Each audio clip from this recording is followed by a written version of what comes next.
Edmonton Sports Talk. My God, I loved it. My name's Jay Milne. #Blue. Our sports update deliverer. The Coop. I'm Zachary Kubish, and you're up today. You know what, Reid? You might be on to. All right, here's what's going on in the nest.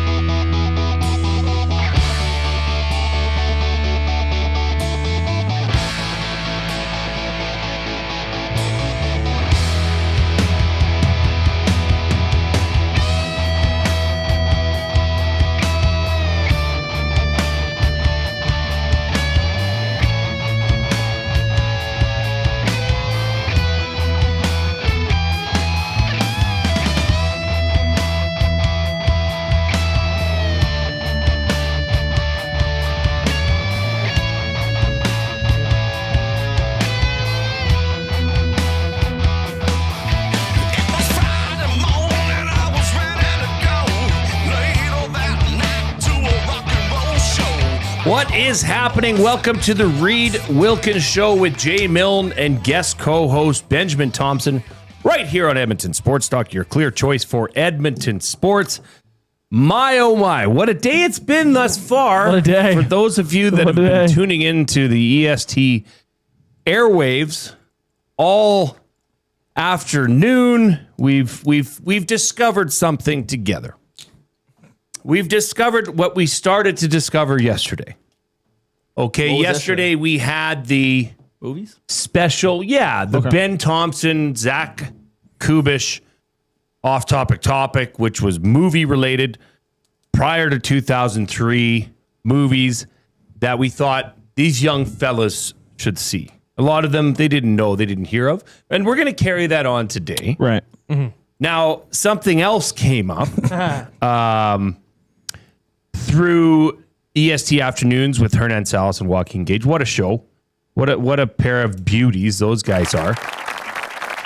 But here's the reality is that I don't think it is 100% fair to ridicule, and although it breaks my heart, no pun intended. Oh, no, this is that neither of you knew who the Hart family was or is. zero clue. Well, okay, so they're wrestlers, right? Mm-hmm. I did know of Owen Hart and what happened Tragically in his passed in the ring. situation in 1999. I just read up on that. Okay. I knew about that previously from conversations around the office, but I didn't realize the family lineage of the Hart family. Yeah, it's there. It is massive. Right. It's there. I mean, there's a hockey team named after Bret the Hitman Hart. Which I thought Hernan and Gager were pulling my leg when they said that. No, that is a fact. That's That's pretty kind of a big phenomenal. deal. Quite the impact. They're from Calgary? in their community. Yeah, They're from Calgary. Yep. Yeah, makes sense. Okay, so we're gonna learn together today. I've got Okay. some names here, and this isn't for the purposes of making fun or haha, because this name and list of people I put together are names that you should know as an Edmontonian, as a Canadian. You need to know who these people are, why they're important, and what they did. Okay? So we're going to learn together. That's going to come up later in the show. Actually, at about 3:45, right after Jay's play of the day, we're going to buy or sell on some of these names, and we're going to see how Benny and Coob do. Oh, boy. But once again, we're going to, this is for the purposes of learning. I don't want to, I don't want to ridicule you guys as much as, more than you've already been ridiculed. So I figured I'd start it off with just a little bit of, we talked about history yesterday. Right. Okay. And yes, I know my list is all sports related. Okay. That's coming up for buying or selling. But I just wanted to give you a little bit of piece of history of something that happened on this very day. In 1992. Oh. Okay. Would you at least know if I said the name Pablo Escobar? Yes. Mm-hmm. Yes. What's that mean to you? Kanye rapped about him. I was not going to take that route. I'm gonna try. Okay. Benny, you go first. I'm going to try. Kanye rapped about him? I'm interested to hear what you have to say about this. See, now I'm like second guessing everything I know on history. We need to, like I said, we need to learn. Mexican, Colombian. sorry. Drug dealer? Correct. Okay. Thought Yes, so. he He's was the most notorious drug dealer of all time. one of. Yes. One of, but yeah, he'd be Yes. in the top 5, I would say Infamous. for sure. Sure, infamous. Yeah, we On can make a this ranking day later. In 1992, He was arrested. Pablo Escobar, get this. Pablo Escobar was such a powerful man in Colombia that he convinced the government of Colombia for him to build his own jail. Right. That's His own right. I jail. remember. Well, I don't remember. It's called the La Catedral. He built his own jail, and lo and behold, on this very day, he escaped. How could that have happened? Interesting. That Crazy Pablo how that Escobar works. would have escaped from his own prison. You know, these drug lords are famous for having secret hideouts and secret Yes. passageways. Pablo Escobar escaped the La Catedral on this day in 1992. Now, He convinced the government. well, as well, right? he had to leave because the government was coming in for him because he killed 2 high-level drug dealers of his own. There was a big story that happened there. I forget the exact, but anyways, he was now wanted for murder, Right. and there was no longer the agreement. He had breached the agreement that he and his government had made. Yes. So the government was coming for him. Now they caught up with him a year later. A shootout on his hideout In rooftop. Miami, Florida. Nope. Oh. Nope. This was in Colombia. Oh, he was still. on the run, Okay. and his life ended not much longer than a year later. So that's your history lesson for today. There you go. Pablo Escobar. I'm glad you knew Kanye rapped about it. Yep. Or rapped about it. On St. Pablo off of his album, The Life of Pablo. Okay. Well, there you go. I remember that album very you go. fondly. We're Modern day classic. going That is places, and we're going to continue to learn today. But I should let you know that we are coming to you live from the Canadian Brew House studio, where afternoons just got a serious upgrade at the Canadian Brew House. Happy hour runs Monday to Saturday, 2 to 6 p.m. with deals starting at $3.99. Make the smart move and head to the Canadian Brew House today. All right, we got lots to get to. These are the Bear headlines for 100.3 The Bear, streaming on iHeart right now. Edmonton's rock leader, 100.3 The Bear. We've got Elks depth chart came out today. We're going to look at that. They are facing the Saskatchewan Roughriders in Regina tomorrow. We're going to set the stage up with that. Friend of EST, friend of the program, Lucas Holt of Whale and the Wolf, also a noted Roughriders hardo. Right. So I want to know, okay, what's the outside the CFL? What do they think of the Elks? Because we've heard it all, Benny. We've heard, they're 5-1, but look who they beat. we've schedule. And so I want to hear an outsider's perspective. Not that Lucas is an outsider; he's an Edmontonian, but he can paint a bit. He's a very studious CFL fan. So we're going to have Lucas Holt join us. We're going to hear from Elks defensive back Royce Metchie, who is back in the lineup. He was injured last September, ruptured his Achilles tendon. He is on the depth chart. That is wonderful news for this organization. I talked to him today at practice. We're going to hear from him, as well as defensive coordinator J.C. Sherritt, on what this defensive back, this secondary is eating, right? Because they are flying around the field and making plays. After that, of course, it's Wednesday, which means Wagon Wednesday for the WPCA Chuck Wagons, as well as Century Casino. All that coming up here on the Reid Wilkins Show. Benny, Coob, what did you guys learn through that demonstration that happened here with the Hearts? Do you feel you should know that, or do you feel you should be off the hook? I called one of my best friends in the. I was listening. Yes. in the back room there.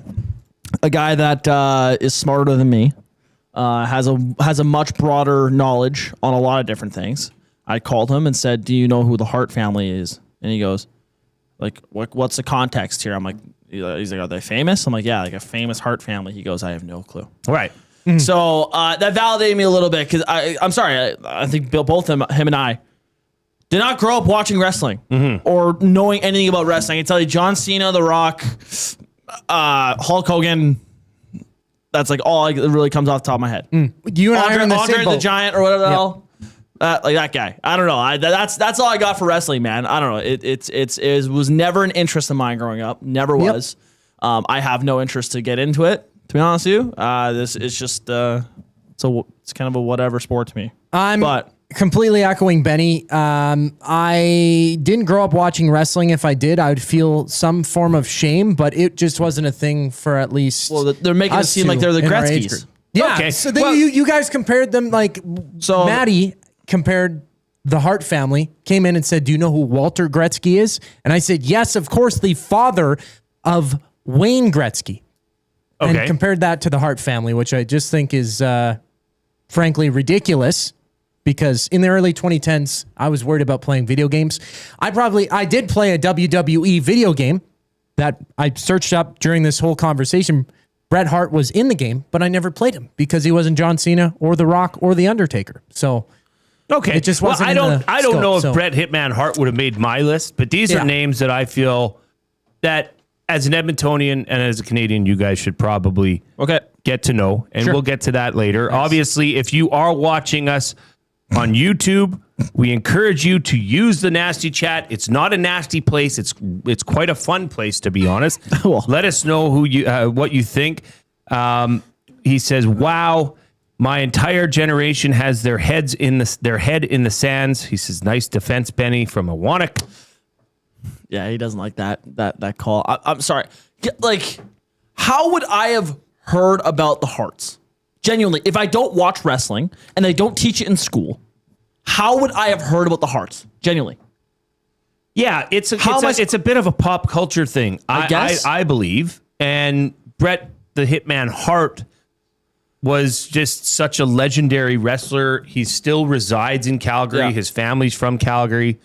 But that's a fair question, Ben. And I'm not saying you necessarily should have known who the Harts are. It's just another example of things that are staggering to us older people to hear that you don't know about. And so then maybe that'll cause you to say, well, I should find out who the Harts are. Or I should find out who, Damon Allen was. Or Doug Flutie. Even though they weren't Canadians, they were major role players in the rise of the CFL. Right? Okay.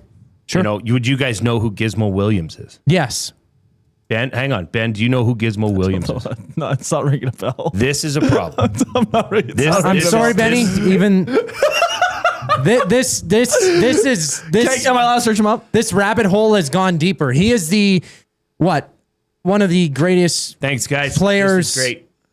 In the CFL's history, probably the greatest running back. Okay. By far for the double E. Okay, sorry. Yes. The yes, man I do. who does backflips. Yes, I do. I'm sorry. Yes, I do. Yes, I do. Okay. Yes, I do. No, you don't. Yes, I do. Not off like that. How do you not remember the name Gizmo? I've heard of Williams. Yes, the running back for the Eskimos. Yes, he was a kick returner. Oh, I thought. Did you not say running back? I said running back. He's not a kick returner. This is embarrassing. He was the greatest kickoff/punt returner in CFL history. Huh. Oh. Gizmo I always Williams thought he was a running back. This is going to be tougher than I thought. Gizmo Williams, number 2 for the then Edmonton Eskimos, was the most electric returner in the CFL. His trademark reaction. Some people do dances now. So the backflip. There you go, Coop. Now we're going. I know about him. I thought he was a running back. We talked about this on our show where Reid said who should have a statue in front of Commonwealth, and I suggested Gizmo Williams, and it's that's pretty. That's pretty good. Like I hope Dustin's not listening. Yeah, there was that was that good punt or kickoff returner that played for the Ticats, I think. Corey Banks. Yeah. I know that guy. He's retired. Hall of Famer. I remember watching highlights on TSN growing up of Banks being quick. Yeah. So, like I said, this is quite the investigation. We've opened a new can of worms completely. Yeah, I just didn't know it was going to get this bad, this fast. Well, there's certain gaps. Okay, but here's the thing. Now you know who Gizmo Williams is. Sure. Okay. Do you know who Doug Flutie is? Yes. Yes. Quarterback for This is good. This is Sam Peters. Good. Yeah. Coob and Yes. Sam Peters was the one that jumped off my top of my head. also Riders? played. No, No.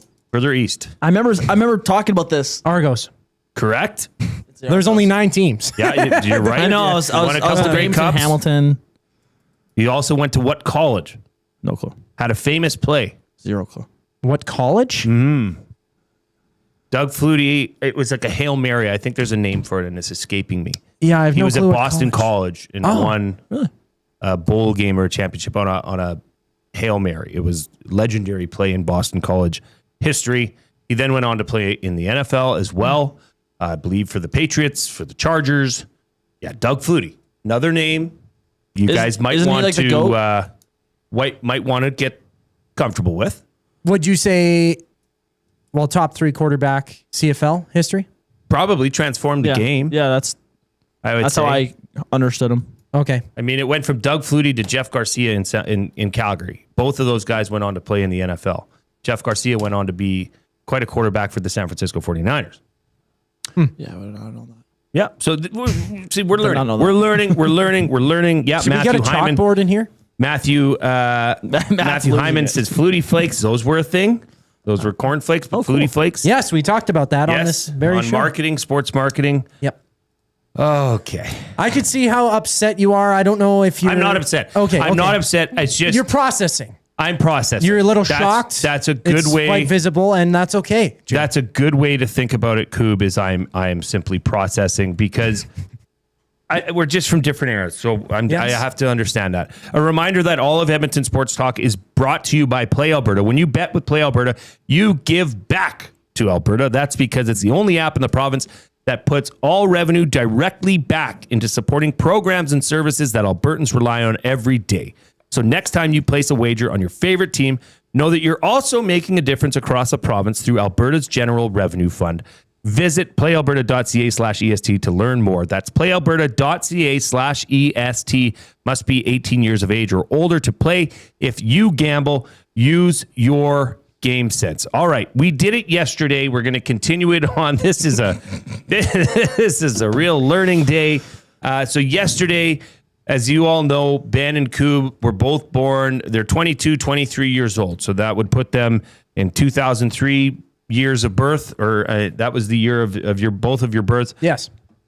So yesterday we did movies. What are movies that these young chaps should know about, should have, once again, maybe just the knowledge of knowing it and being and watching it, because they're generational movies, Right. you could say. I watched one last night. Yes. Which one? Old School. You did? I watched Old School Why last didn't you tell night. me this? Oh, I want to save it for the show. Oh my gosh! What'd you think? This is a roller coaster. One of my favorite comedy movies I've ever watched. Yes, we're making strides. It was awesome. We're doing it. It was awesome. I loved it. Awesome. I went straight to my buddy's place after work, and we played the Wii for an hour, and then my buddy's like, I'm in a dumb comedy mood, and I was like, perfect. I had an entire show dedicated to this today.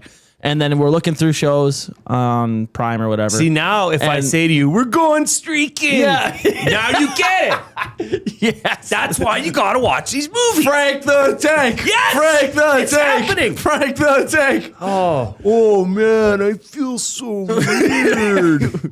Like, that is just, Coop. See what you're missing out on, Coop? Fantastic movie. Watch Old School. I have it on the list. I kept the list. I Watch loved Old it. School. I love it. And you can be a part of this. Earmuffs, guys. You put earmuffs on. Yes, You can say yes. whatever. What was his name? Speaker City? Yeah. That was the name of that place. Like, Speaker just City. fantastic. Yeah. Since 1952, William Huff has provided industry-leading advertising solutions for thousands of valued clients. Their unparalleled customer service, combined with decades of industry expertise and a desire to make every job the very best it can be, is what they call the William Huff Advantage. Visit their website at williamhuff.com or give them a shout at 780-454-4536. Okay. We did this yesterday. I just alluded to it. Benny, you, my boy, Blue, spent you 5 cents. Exactly. These are the things. Rest in peace, Blue. Matthew Hyman says, viewers in the chat are expressing intense frustration with Benny for his lack of knowledge summary. regarding CFL history and iconic sports figures. Many are jokingly calling for his termination. Yeah, that ain't happening. But this is things that, you know what? We're going to get through it. And I think on an ongoing part of our show is to, because, hey, truth You're be told, educating the youth currently. there's listeners out there that are your age. So we're engaging and enlightening everybody on sports history, movie history, and today, the off-topic topic for these young lads, what bands? So yesterday we did movies. What are some bands? Now, Coob, I think you are going to be fine here because I know you have a little bit of a Rolodex. You're very eclectic with your listening taste. Some of it does dip into old school stuff. You know, I know you're a Metallica guy. I know you are. Who's the other guy that left Metallica and started Megadeth? Yeah, I love my old school, 80s metal. I Okay. love Black Sabbath, Sure. Pink Floyd. So you're well on your way. the British Invasion. It's pretty cool. Right. Yeah. So what bands should be on Benny and Coob's must listen to list? I've been meaning to get to Pink Floyd. Please. I've been meaning to get to Pink Floyd. Favorite band of all time. Is it's Pink amazing. Floyd, yeah? Dark, Really? Dark Side of the Moon is an album I need to listen to. Yep, and The Wall. I would put The Wall, that really? directly up to against Dark Side. Yeah, and apparently, like, I'm not the biggest Pink Floyd guy. I'm just not. I know their songs, but Yeah. I'm just not the biggest Pink Floyd guy. Apparently, you're supposed to listen to, like, Dark Side of the Moon, apparently that's, like, start to finish without moving, talking, just Let it- breathing. Exactly. let it- Inspired some of my favorite albums that have come out the past couple years. Yes. Front to Okay. So what bands must these two have in their Rolodex? I immediately thought of Metallica. I mean, Metallica is, I think, it crosses many generations, like, you know, or maybe not generations, but you know what I mean. Gen this, gen that. I think most people know Metallica. Some ones that you may not would be, you know, Rage Against the Machine. Benny, does that mean anything to you? Raging Against the Machine? Rage Against the Rage Machine. Against the Machine? No. I know Rage Against the Machine. I haven't listened to full I albums. feel like I've heard but the I can- name, but I've like I've never Killing in really- the Name of. Yes. Oh, really? Yeah. Do do do do do do do boom boom boom. Yeah. Rings a bell. They told you. Do, do, do. You know that song. Yeah, and they really raged against the machine. Soundgarden. No clue. I think I listened to an album or two. Do you Can't name know a who song. Chris Cornell is? Heard of the name? Yeah, I've heard the name too. Lead singer of Soundgarden, lead singer of Audio Slave, which is also fantastic. Audio Slave is actually Chris Cornell with Rage Against the Machine's guitarist, Tom Morello. I know Tom Morello. They He was in combined Guitar together. Hero 3. Okay, if you like Chris Cornell or Soundgarden and you like Rage Against the Machine, you need to listen to Audio Slave. It is really good. Okay, it's on the list. Buttermilk Syrup says Meatloaf. Oh, Bad Out of Hell. That album is actually great. Right? Good job, Clue. Coop. Thank you. Real McCoy, Snap, Black Box, and Trance. No clue. Jay-Z, Daft Punk. I need to dive more into those mixes. Yeah, yeah, I do. yeah. I do. Yeah. I've only listened to The Blueprint Oh, seriously? from Jay-Z. That's the only that's album really I've good. ever... Actually, no, and 444. Those are the only two albums I've was listened to, good. top to bottom. No, I would say for bands as well, kind of classic rock, either The Doors or The Who. That's CNC Music Factory. I bet your Buttermilk Syrup Coup? likes that. No, CNC Music Factory is also like, I think that was on, what was the Dance Much Music. Music 1 or something? I don't Okay. know. But CNC Music Factory, awesome. You'd probably have heard a lot of CNC Music Factory and a lot of these bands Yeah, just- in your hockey career on the ice. Probably. You know, them Probably. playing songs throughout. Okay, so that's what it's going to be. Send in. Oh, that's D-Light. Sorry. Oh. That is D-Light. Who's saying? What am I thinking of? CNC Music Factory's number one. Seen ABBA. Going to make you sweat. There you go. Dancing Queen. Young and Free, only 17. Hellmarsh? But I do that alert? appreciate. No. Hampton Steve says this, and I totally agree. They should know the big four of the grunge era. Okay. Oh. Can we name these? Can we try and Sure. All you, man. Name Nirvana? one. He's going to say it. Okay, go ahead. Nirvana, yes. Oh. The Melvins? No, God, no. Jesus. The big four, not Soundgarden? the big one and the little three. Soundgarden. Yes. Grunge. Smashing Pumpkins? No. I guess that would be adjacent to grunge. Pearl Jam. Pearl Jam. Okay, that's an obvious Eddie one. Vedder. Also from Fantastic. Seattle. And Alice in Chains. Alice in Chains. Yes. Okay. I'm aware of all those. Heard of those names? You should be taking Listen notes to the Rooster. because you got to get some of this music in your I your gotta car. catch up to what's going on now. Paul from the Rock. No, you don't. It's garbage. Paul from the Rock says Alice in Chains, GN, Guns N' Roses, also coming to Commonwealth Stadium this summer. Nolan from St. Albert, Rush.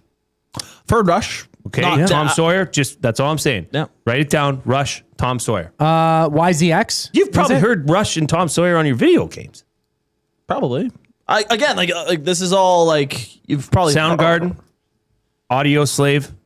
Yep. Metallica. Master of Puppets. Yeah. Is my favorite. Good one. The inbox is popping off.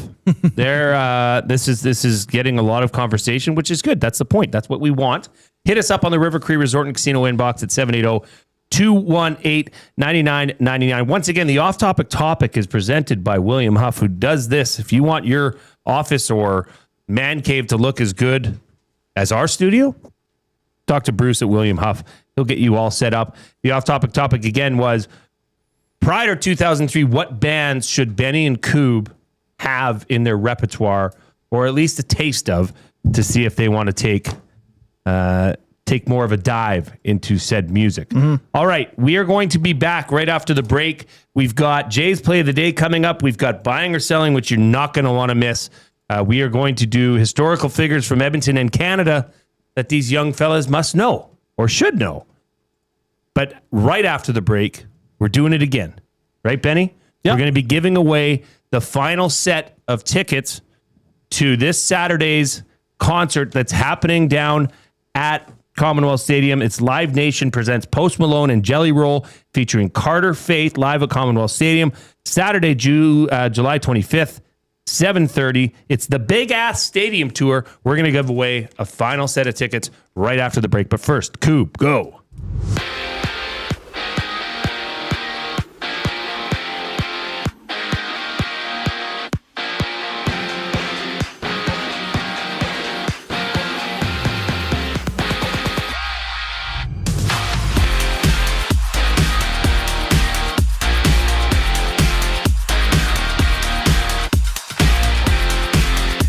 Elks Week 8 depth chart against the Riders tomorrow. Brett Boyko, Carter Kettle, Royce Metchie, and Brock Mogensen are back in place of Zach Mathis, Jaden Pearson, Tyshawn Blackburn, and Carter O'Donnell, who's sidelined with an injury. In other CFL news, former first overall pick Damian Elford is rejoining the Stamps after spending some time in the NFL with the Saints. And ahead of the August 3rd MLB trade deadline, Kevin Gosman of the Jays has made an 8-team no-trade list, including the Brewers, Mariners, White Sox, Tigers, Mets, Reds, Pirates, and Athletics. And tonight it's the Blue Jays looking to bounce back against the Rays. Braden Fisher starts for Toronto. Griffin Jacks taking the mound for Tampa.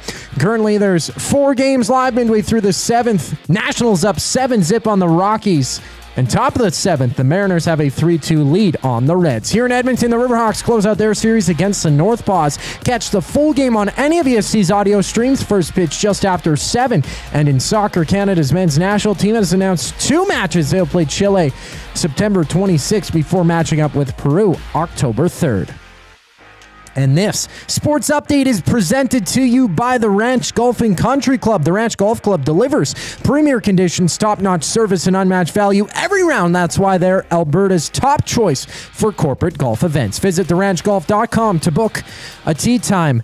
Today, the conversation rolls on. Jay Milne, Ben Thomson up next after the break here on Edmonton Sports Talk. I'm Zachary Kubish, keeping you in the loop. 2 guys and a goalie. I really just narrowed it down to 3 players where you kind of want significant bounce backs. So, like, for the forwards, there is really only one player, like Trent Fredericks. I think for defense as well, I picked out Jake Wallman. I think that's the one most Oilers fans can single out. And then, of course, you've got the goalie who they acquired, Tristan Jarry. 2 guys and a goalie, presented by GS Construction. Tuesday and Thursday afternoons at noon, only on Edmonton Sports Talk, your clear choice for Edmonton sports. We have what you're looking for. GD Liquidators is Edmonton's one-stop shop for new and used warehouse, office, and industrial items since 1987. You'll find what you want when you want it. Give us a call, visit us in store, or check out the monthly auctions at gdliquidators.com. 100% Canadian owned and operated. We have what you are looking for. GD Liquidators.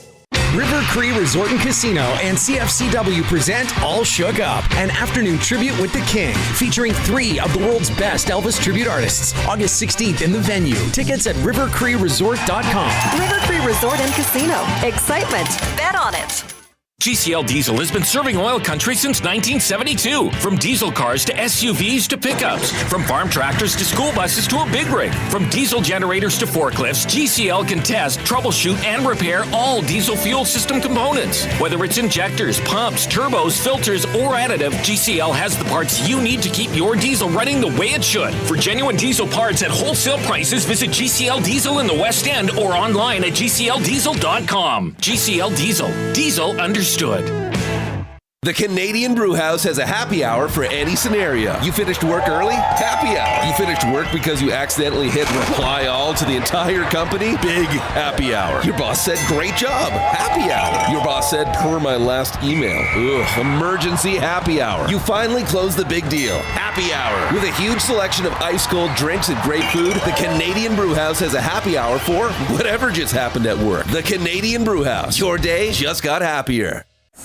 Ready to raise the stakes? At Play Alberta, bigger bets and buy-ins are now available for nearly all live dealer games. From blackjack to baccarat, your favorite tables are waiting to deal you in. Whether you're kicking back at home or looking for some fun on the go, now's your chance to enhance your Play Alberta experience with new elevated stakes. Visit playalberta.ca/EST to learn more. That's playalberta.ca/EST. Must be 18 plus to play. If you gamble, use your game sense.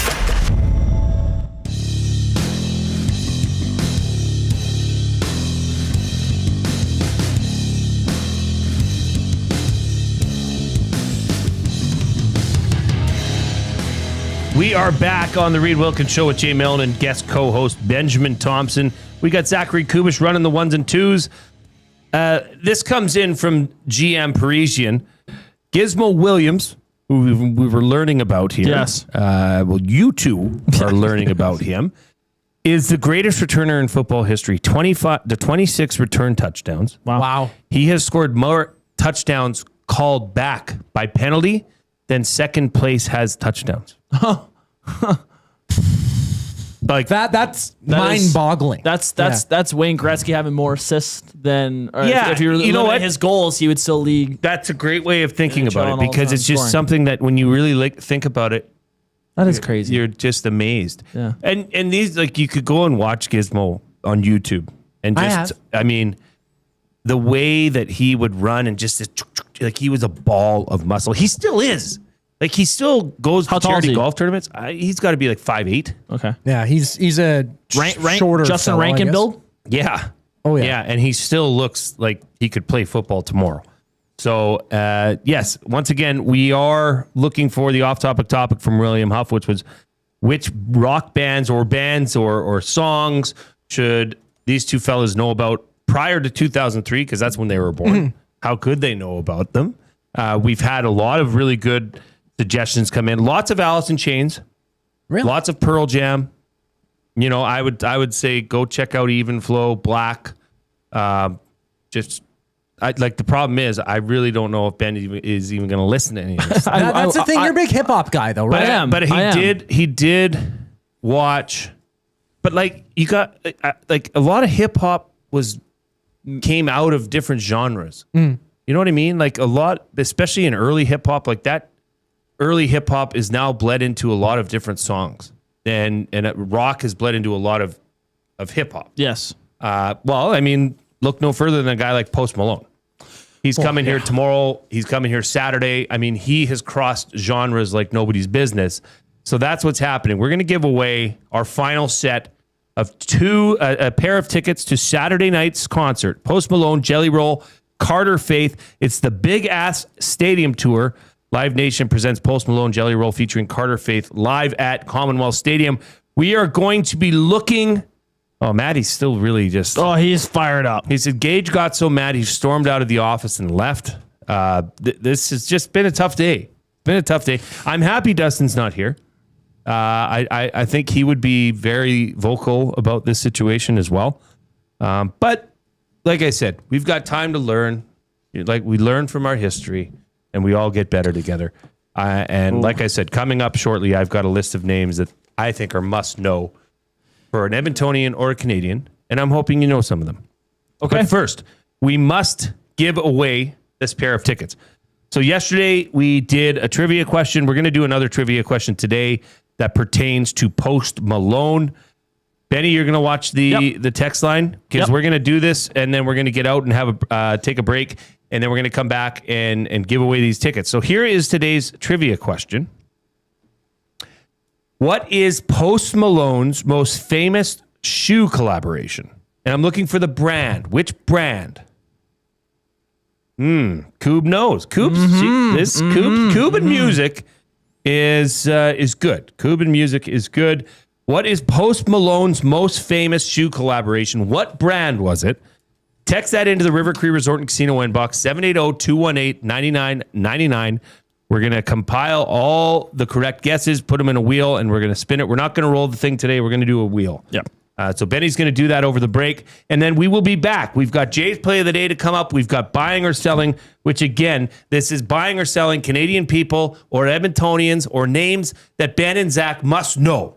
And I'm making this a must-know to continue operating and having a key to the front door that lets you in this building. I'm serious. This is like, you have to know this stuff. And we're going to do all that right after the break. But first, we're going to hear from the Coob.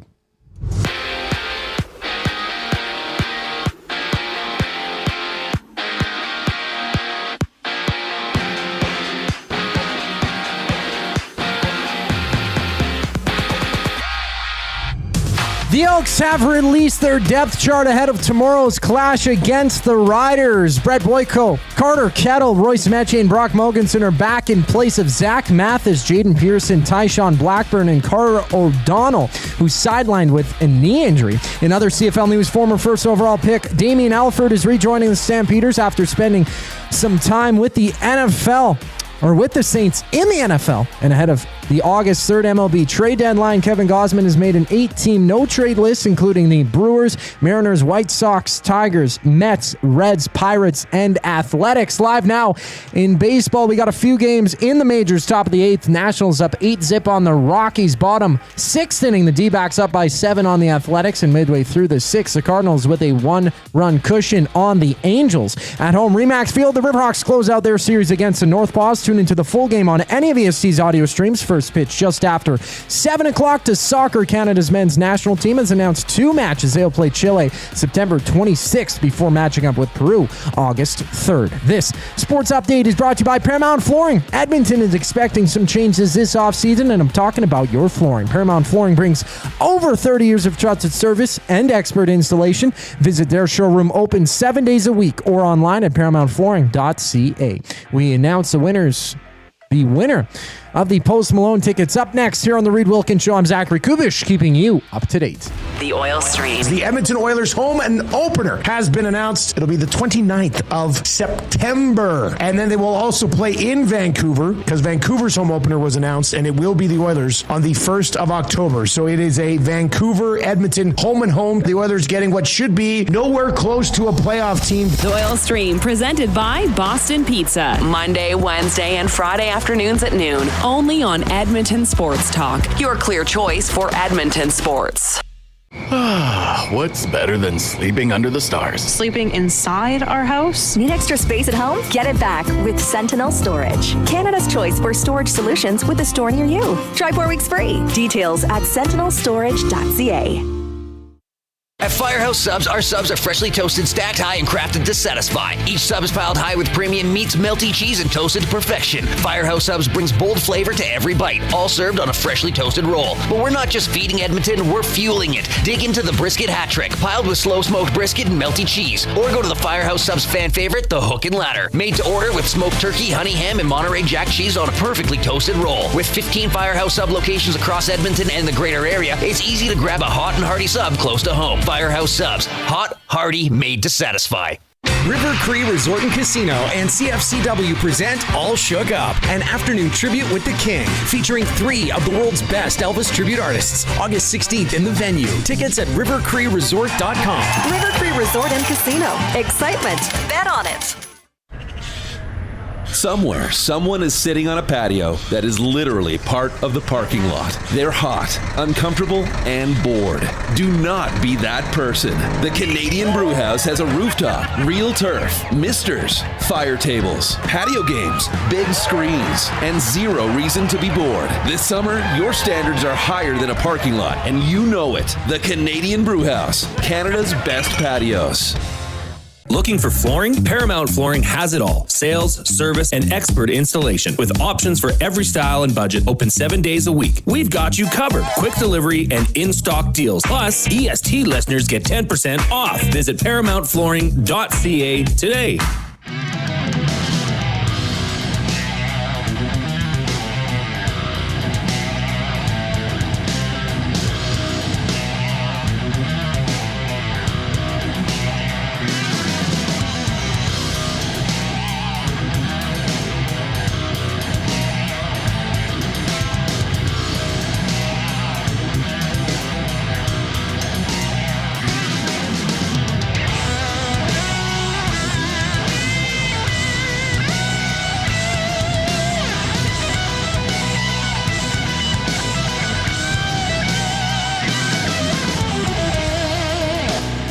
Welcome back to the Reid Wilkins Show with Jay Milne and Ben Thomson here on a beautiful, sunny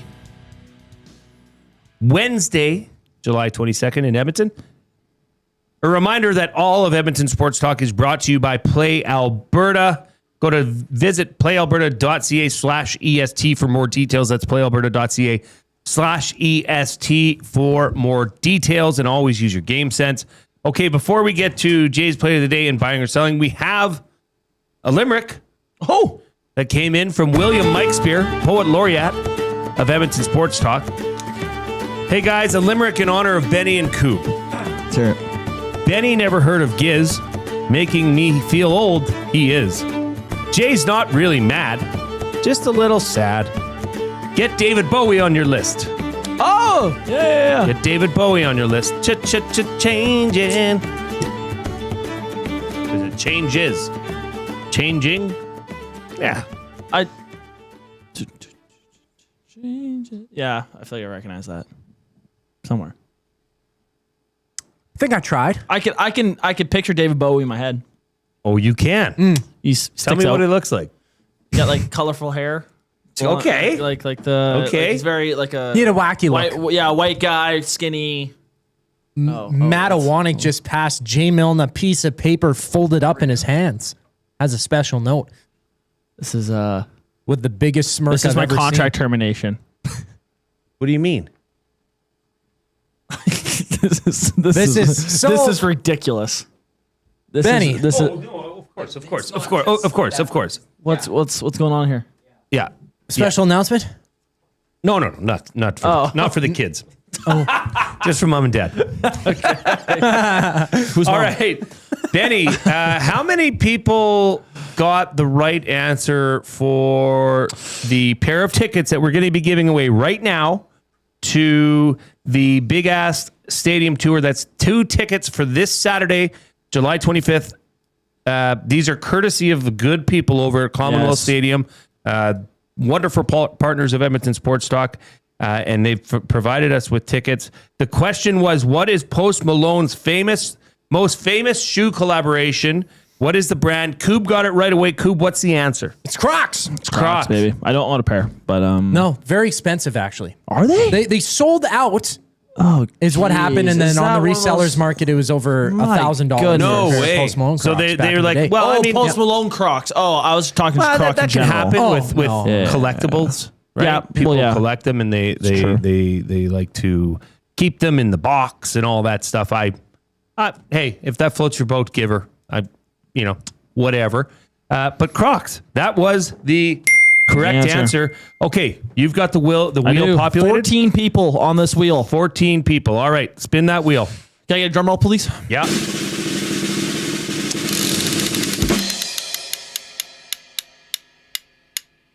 Wow, that's sweet. It's Alicia Hemming. Oh, Alicia Hemming, you've won some tickets to the Post Malone. Okay, well done. Up a heater. Yes. Benny will get in touch with you, Alicia. Congrats. You are going to Post Malone and Jelly Roll, part of their Big Ass Stadium Tour 2 this Saturday night, Commonwealth. Congrats. That's fantastic. All right, Coob, it's time to play my music. Oh, I got too many. I'm focusing on too many buttons and everything. I'm getting too excited. Hey, all over the place. Yeah. It's Jay. It's play. He's Jay. It's today. It's Jay's play of the day. It's Jay's play of the day. Jay's play of the day. Jay's play of the day is brought to you by Play Alberta. Where at Play Alberta, you go to visit www.playalberta.ca/EST for more details. You can find a lot of interesting options there. When you play or bet with Play Alberta, you give back to Alberta. That's because it's the only app in the province that puts all the revenue directly back into supporting programs and services that Albertans rely on every day. So next time you place a wager on your favorite team, know that you're also making a difference across the province through Alberta's General Revenue Fund. All right, Jay's play of the day. It's time for a CFL teaser because the CFL week kicks off tomorrow. You've got the Elks visiting the Rough Riders out in Regina. Then you follow that Friday. Calgary's at Winnipeg. Saturday, Toronto's at BC. And then the week 8 final game, Sunday, July 26th, Hamilton visit Montreal. So here's what I did. I teased the Elks to plus 9.5. Okay. I think a lot of these games, will be close. I just don't know if Edmonton's going to come out on the winning side of it or not. I guess you'll have to find out and tune into the Commonwealth Rec Center Green and Gold kickoff show tomorrow for my official prediction. Elks plus 9.5, Calgary plus 6.5, Toronto plus 1.5, Montreal minus 6.5.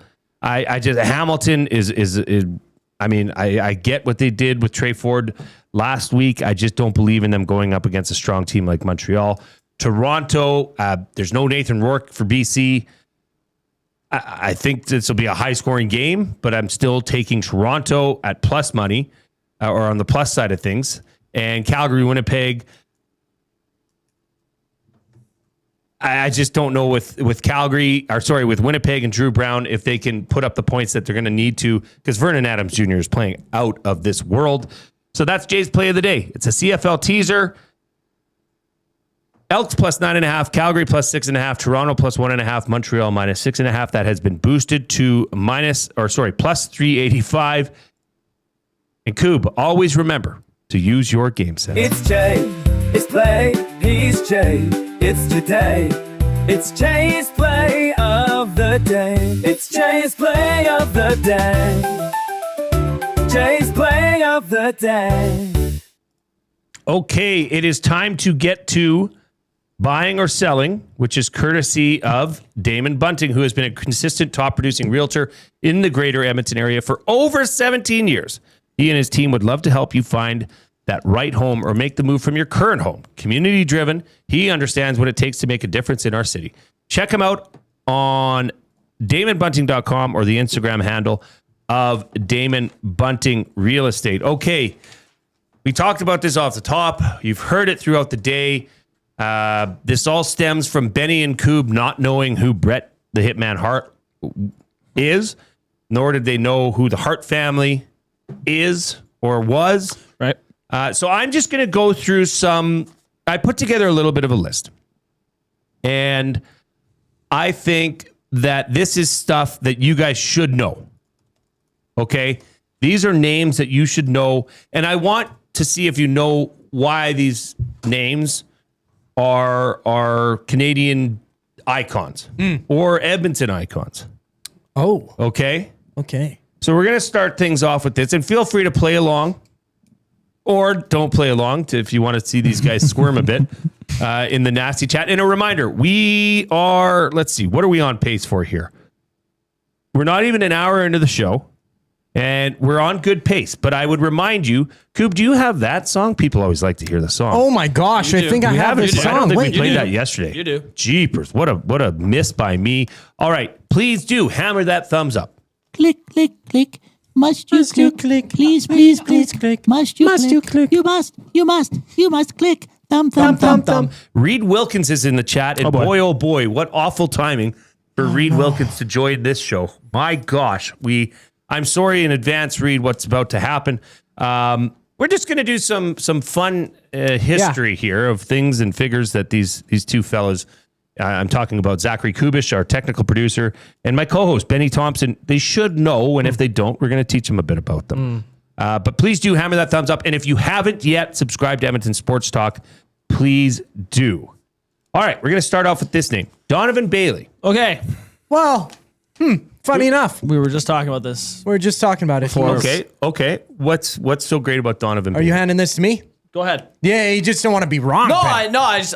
He's a Canadian sprinter who, in his most famous moment, winning in a very important race at the Olympics, he's the first ever Canadian to win a gold medal. Had it called back, right?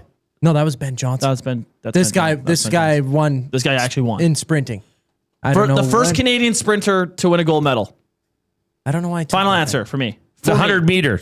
100 meter. Okay. 100 meter gold medal winner from the 1996 Atlanta Olympics. Yep. Okay. This is a Canadian moment. I mean, this was a where were you moment in 1996 when Donovan Bailey won his gold medal in Atlanta. Do you know this is not on my list? Do you know what else happened in those Atlanta games? Something that unfortunate event. Event. There was a movie about it. This is going ad lib. This is not on my list. I'm just wondering. As I mentioned, we're all here to learn. No clue. There was a bombing. Oh, terrible. Mm-hmm. Yes, I don't know the exact figures or whatnot, or how many people were hurt or injured or killed even, but yeah, it kind of soured those Olympics for sure. Yeah. Okay, Canadian name that you should know: Christine Sinclair. Benny, you take the lead on this one if you're comfortable. Yeah, I am.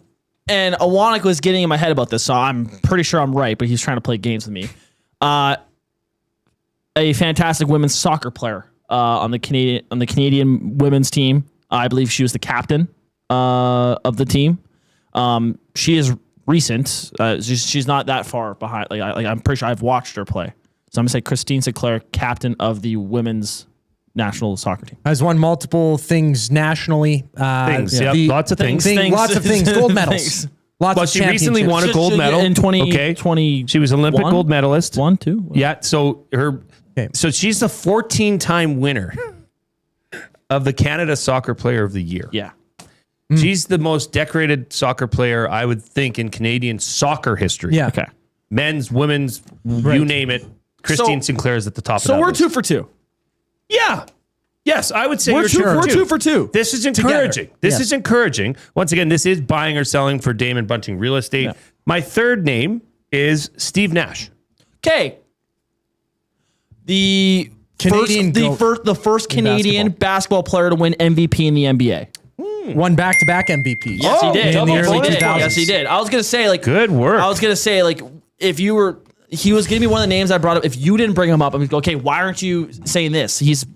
That's a Canadian. What years was it? 06, 07? When he won his... Or was that... Yeah, maybe. But yeah. Yeah, he was with Phoenix. 03, 04? 05, 06. Right in between where I was with the Suns. Yes. Yeah, with the Suns. He played 18 seasons in the NBA. 8-time All-Star, 2-time NBA MVP. Yes. Hey. Has a podcast. Good job. I'd say right now... SGA's it's him and SGA as Yes, the as the greatest two Canadian greatest Canadians. basketball players Yeah, of all time. for sure. Okay. We're going to go to this one. Terry Fox. Okay. Coop? This is probably this is an athlete that was taught that was taught to you in school. So this is not only one of the greatest Canadian athletes. This is probably greatest the greatest stories of all Canadian time. in In general. because of what he did with the Marathon of Hope in the early '80s. Ran coast to coast, raised millions of dollars. Okay. You studied. We did this. I know you did. we had to do What do you Terry mean? Fox We run. did the Terry Fox just run every stop it. single year. I know, No. but the stats you were He's on giving it. out were Okay, far he's too on intricate. the- he was on the $5 Hey, bill. I can smell BS from a Yeah, mile that's- away, okay. and your face has it You do written all know. over You it. do know. You do know a lot. You about knew too much. You could have stopped the Why do marathon. I- of Hope. he- You could have stopped what the are you marathon of talking Hope. about? Terry Fox lost his leg, had a prosthetic leg, ran a marathon from across Yes, Canada. Terry There you go. Fox, a Canadian icon hero. Yes. I'm bugging you. That's it. Yes. You did very good. Yes. Like you guys get the extra I ain't no cheater. 1, 2, 3, 4. I mean, you're 4 for 4. So we're going to continue on.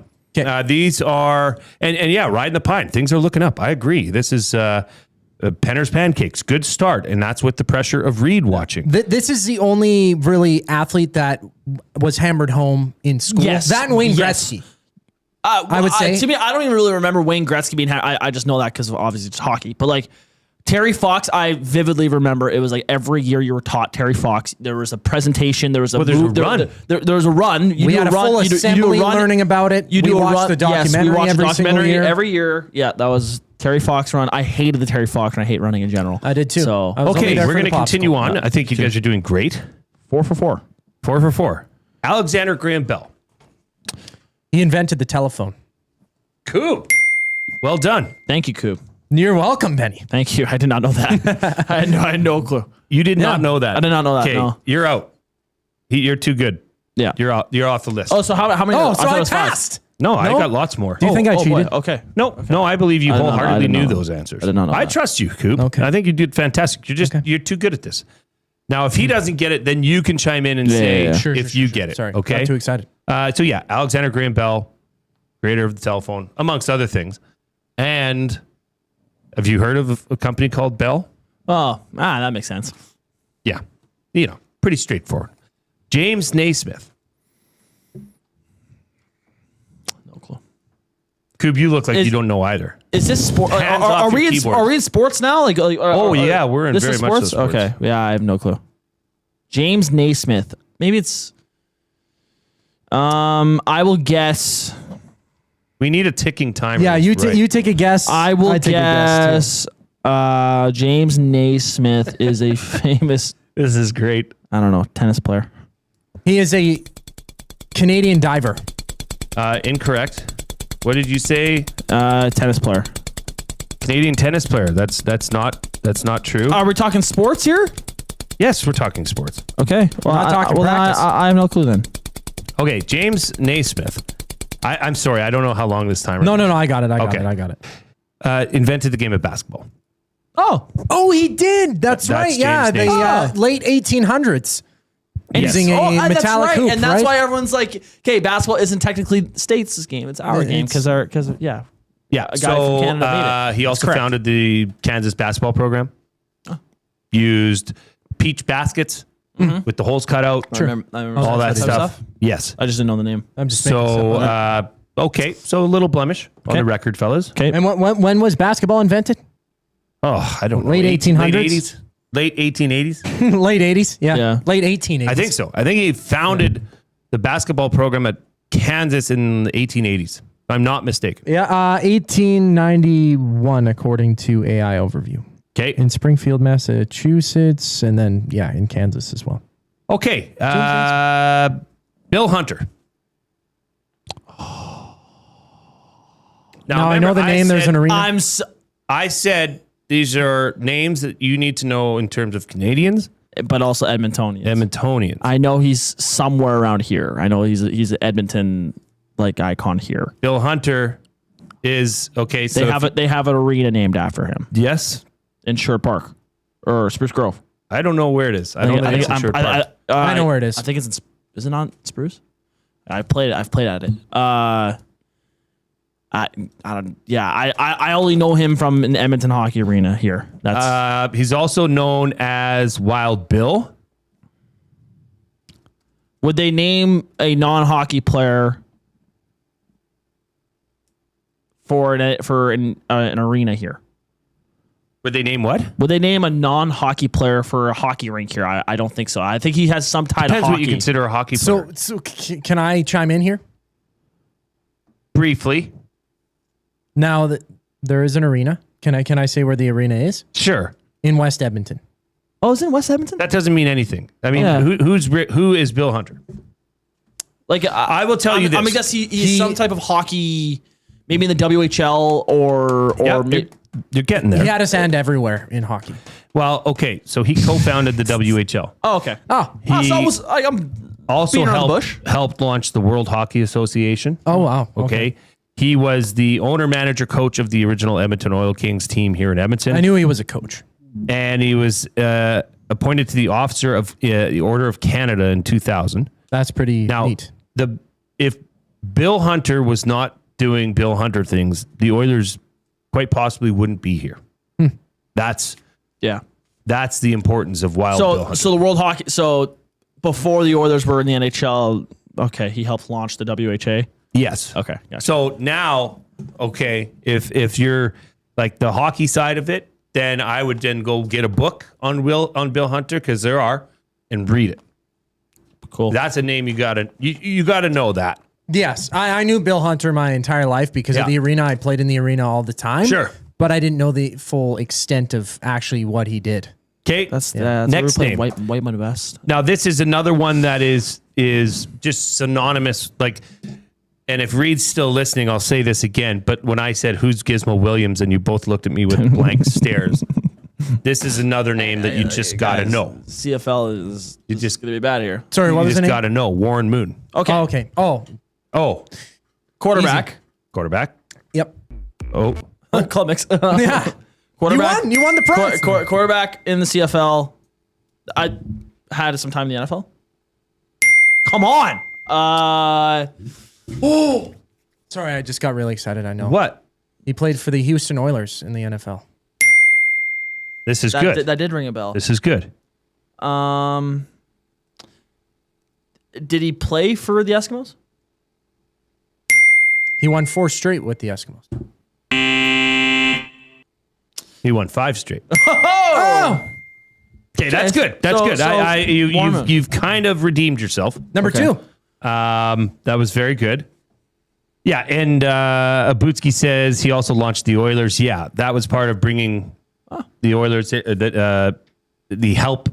helped start the World Hockey Association, which obviously was a starting point for the Oilers until they joined the NHL. Mm-hmm.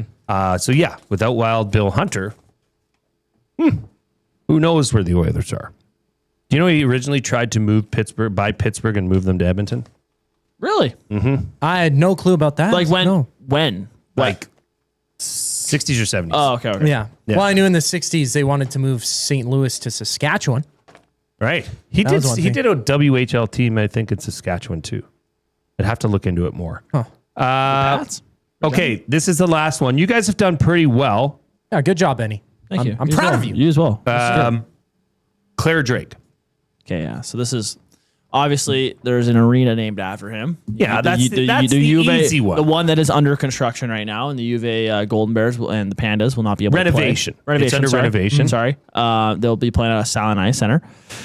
In terms of the actual person of Claire Drake, not fully aware.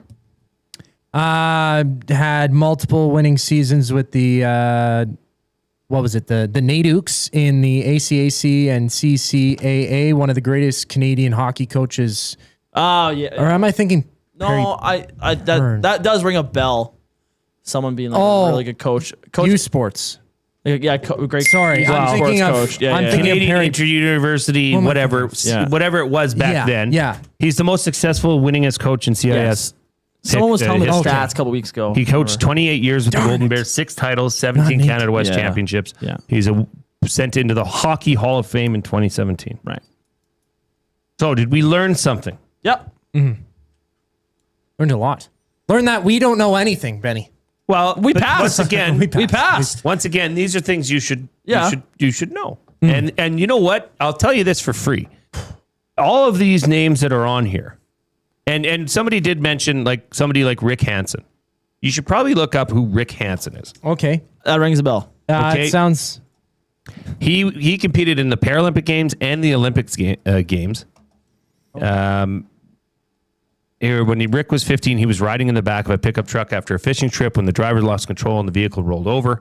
Hansen was trapped on the inside of the roll and thrown to the ground. Hansen broke his back, sustained a spinal cord injury, and became paralyzed from the waist down. He had this Man in Motion tour in which he circled the globe in a wheelchair to demonstrate the potential of people with disabilities. If barriers were removed, he's from Port Alberni, British Columbia. That's just somebody. Look up. He was a track and field athlete. He competed in two like back-to-back Olympics, Paralympics. Sorry, that's up there with Terry Fox in terms of a mission, a statement by somebody just doing something outside of the norm to promote what's important to them and raise awareness for something that needs more attention. So but I will say this: of all the names that are on this list, and I will make copies for you if you want, you can go and watch stuff about and learn more about Donovan Bailey, Terry Fox, James Naismith, Claire Drake, Bill Hunter. They're all out there. And it's usually probably now in a nice, simple, condensed form so that, I know you guys like to have stuff that happens quick and fast. Yep. Is it in 60 seconds on TikTok? I'm sure you can find it. I'm sure you can find it. It's on TikTok. Is there captions? I'm just going to say that I don't. So if Reid and Dusty were here today, it might have been a different thing. Might have been a different, your fates might have been sealed, to be honest with you. But I think truthfully, both of you rebounded very well off of this list. So I will give you a passing grade. Thank you. But gosh, okay, we're gonna have to start doing like CFL 101. I like this. Yeah. Like, do you know who Rocket Ismail is? Pinball Clemens. Heard the names? No. Yeah. Do you know Willie Pless? No. Heard of the names? You guys have talked about them, right? Marco Sincar. These are great names that I've heard. That rings a bell. Once before. Brian Kelly. No. These are greats in Edmonton. They played right here. Some of the greats. And Reid adds more Margaret Atwood. Yes, we can do that as well, Reid. Canadian trivia. But congrats. You guys did well. You did better than I thought. We've got to get out. We're going to be back. Okay. I had an interesting experience where I met up with a listener this morning. Okay. And this listener provided me with something that he knew I really wanted. So Benny and I and Coob, we're all going to try it on air together for Fired Up for Gemco Fireplaces when we get back from the break. But first, the Coob. The Lock Shop. Right off the bat, the Whitecaps are one of the best teams. I think they're second best record overall. Cincinnati, when I'm looking at them, they're seventh in the East. Of all the Canadian teams, the Whitecaps have to be the one in there because they're just so good. Who are Nashville playing tonight? They're hosting Montreal. Right off the bat, I also would take Nashville over Montreal, too. I believe my guy Schaufelberg plays for Nashville. The Lock Shop, weekday mornings at 11, only on Edmonton Sports Talk, your clear choice for Edmonton sports. You've always known GCL Diesel as the experts in diesel fuel systems, but did you know that GCL is also your source for turbochargers and turbo repair? As a turbo supplier for Garrett, Borg Warner, and Holset, GCL can provide genuine original equipment turbos at wholesale prices. Whether it's diesel, gas, natural gas, or performance, we can provide you with the turbo or custom repair you require. Turbo questions? We've got turbo answers. Visit us in the West End or online at GCLDiesel.com. GCL Diesel, turbochargers, understood. Looking for a delicious meal without the hassle? Head to Pasta Pantry in Sherritt Park, your home of the game day meal. From handcrafted fresh pasta with rich homemade sauces to ready-to-heat family meals, Pasta Pantry brings authentic Italian flavor straight to your table. For over 30 years, Pasta Pantry has served hot, delicious comfort food made right in our kitchen. We do it fast so you can slow down. Visit Pasta Pantry in Sherritt Park today and taste the difference fresh makes. Pasta Pantry, real food, real fast, real good. Kickoff is coming. Are you in? August 1st. Elks, Rough Riders at Play Alberta Field at Commonwealth Stadium. The prehistoric party is back and bigger than ever. Presented by Purelator Tackle Hunger. Experience family-friendly dinosaur-themed fun all game long. All in support of local food banks. Every catch, every tackle, every touchdown. The best way to experience it is being there when it happens. Edmonton Elks. Our city. Our year. Get your tickets now at goelks.com/tickets. Time for a new career in 2026? Or maybe your kid is still pondering their path. Good news! Weiss Johnson is hiring. It's Dennis, and not only are we hiring for heating and air conditioning, we're also looking for experienced plumbers and gas fitters. With the growth in residential development, there's no shortage of opportunities at Weiss Johnson. Choose your path with us. Learn from one of the industry leaders, and we will grow together. Receive great benefits and school reimbursement as well. Visit weiss-johnson.com today. You've heard the name, but what does it mean? For over 66 years, William Huff Advertising has supplied signage from screen printing to digital to LED with design, production, and install in-house. It's a one-stop shop for all your signage needs. Edmonton owned and operated, William Huff has been trusted by the biggest companies and teams in the City of Champions and many others across the country to do the job. If you're looking for a way to get the word out about your company or event, they are the answer. Go to www.williamhuff.com. Their results speak for themselves.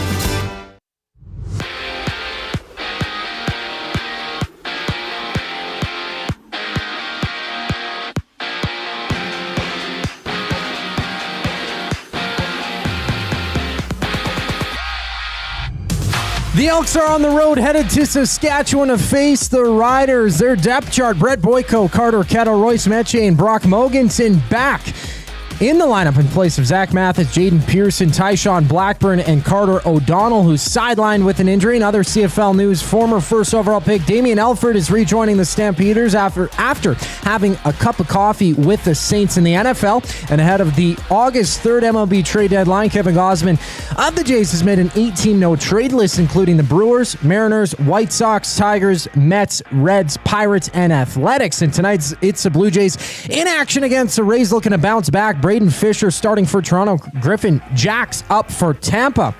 Currently underway in the majors. 4 games live. Bottom 9th inning. The Reds up 5-3 on the Mariners. Midway through the 8th, the Cardinals with a 1-run lead on the Angels. And locally here in Edmonton, the Riverhawks close out their series against the Northpaws. Find the full game on any of EST's audio streams with first pitch just after 7 o'clock. I'm Zachary Kubish. That was your sports update.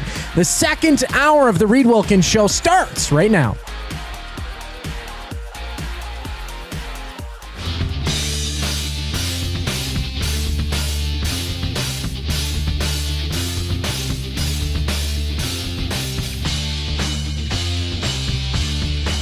Welcome back to the Reid Wilkins Show with Jay Milne and guest co-host Benny Thomson, right here on Edmonton Sports Talk, your clear choice for Edmonton sports, coming to you live from the Canadian Brew House studio.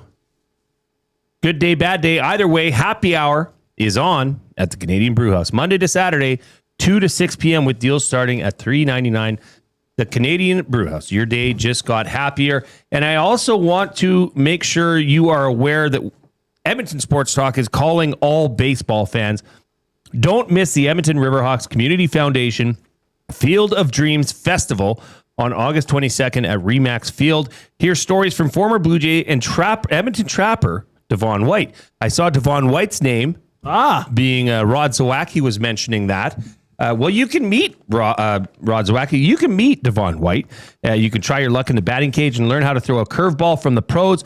Proceeds from the festival go towards helping more local kids play the game they love. Ticket sales are moving fast. Get yours before they're gone for the Field of Dreams Festival at riverhawksfoundation.ca. That's riverhawksfoundation.ca. See you at the park.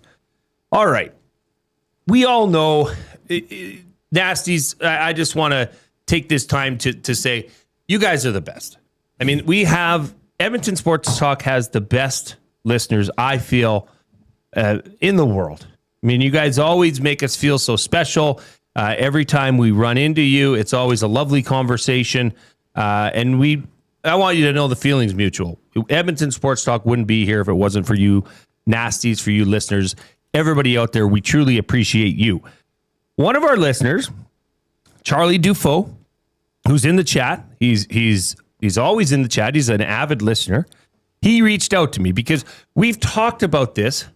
As we know, our fearless leader, Dustin Nielsen. Yeah, this is his stuff. Right. He loves chicken tenders. Loves chicken. And he's raved about the honey dill sauce. And it says honey dill sauce, chicken finger dipping sauce. I'm holding up, for those on an audio stream, I'm holding up a container of this that Charlie Dufault reached out to me and said, Jay, I go back and forth and visits his kids in Winnipeg. And when he went out there last, he said, I'm going to get some of this for you. He knows I love sauces as well. So Charlie, thank you. It was a pleasure to meet you and your wife this morning. He gave me one of these for me. He gave one for Dustin, and he gave some queso nacho sauce for the one and only Joaquin. You can only imagine what he's going to cook up with that. So we're going to try some of this, and we're going to get fired up for Gemco Fireplaces. Gemco Fireplaces has been proudly serving Edmonton and area for 45 years and are the authorized dealer for Napoleon fireplaces. Whether it's gas or wood burning, look no further than Canadian-made Napoleon fireplaces. All the Napoleon products you need are available at Gemco, 9281 50th Street. Okay, so I know it says chicken finger dipping sauce. Now, for those of you that know, I sometimes I like to eat on the show and try different products. I know our good friend from the Canadian Brewhouse, Pat Ketty, is going to be bringing in the wing flavor of the month tomorrow for Reid and I to try. That's the mango jalapeno. But today we're going to try honey dill sauce. I don't have chicken tendies with me, so we had to do a little bit of an audible. I did have fries. I mentioned yesterday it was our anniversary dinner last night. We went for a fantastic dinner, and I had some fries left over. So, Coob, I've got a fork for you. We're going to give now this is made in Winnipeg, Gretalia Food Products. It says the original honey dill sauce, chicken finger dipping sauce. I think if you can dip a fry in it, then it should be all right. It should hold up. I mean, it's obviously made for chicken tenders, but we're going to give this a live spin right here on the Reid Wilkins Show. Jasmine and you said the exact same thing in the Nash chat at the exact same time. Check Dusty's top drawer in his office, Jay. If you don't have any chicken tenders on you, just go check the left drawer of Dusty's desk. That's what. So, all right. I brought a fork, but screw it. I'm just dipping it in. I'm going one bite. I'm not double dipping on you guys. Okay. All right. Here we go. That was a risky move, taking the full dip in the sauce. Could have lost that fry for forever, Jay. Okay.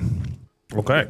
I don't know how dill is hit or miss for me. I like honey. So this might be hit or miss for Ben in general. Yes.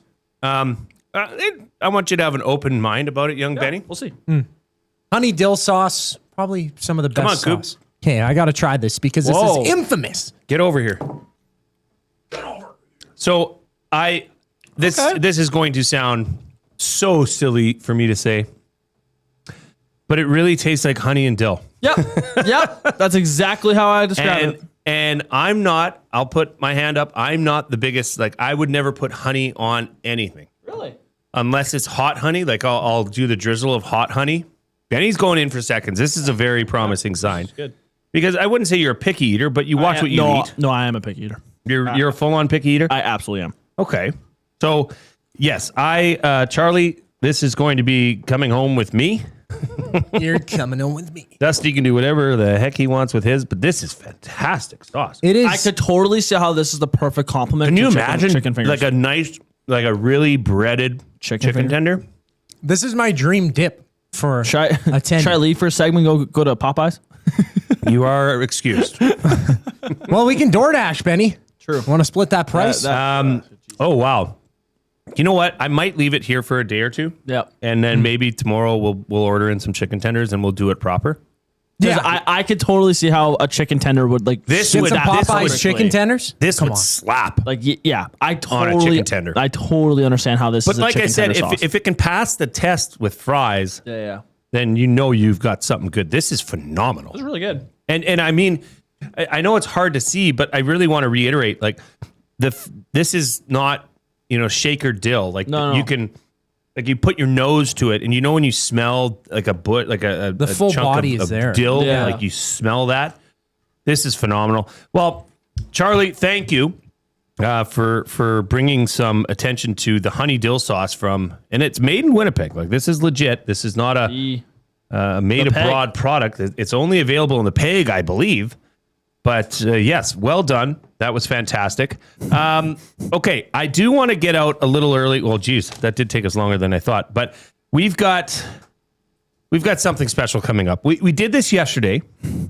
I mean, we talked about pulsating action. I hope Iwanik's listening because this segment yesterday would have made him throw up.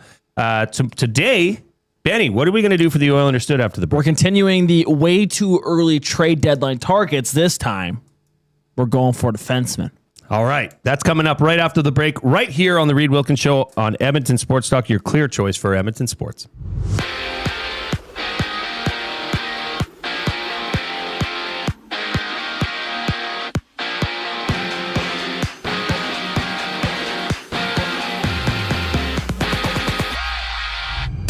It's Elks at Riders tomorrow in Saskatchewan. Brett Boyko, Carter Kettle, Royce Metchie, and Brock Mogensen are back for the doubly in place of Zach Mathis, Jaden Pearson, Ty Sean Blackburn, and Carter O'Donnell is sidelined with an injury.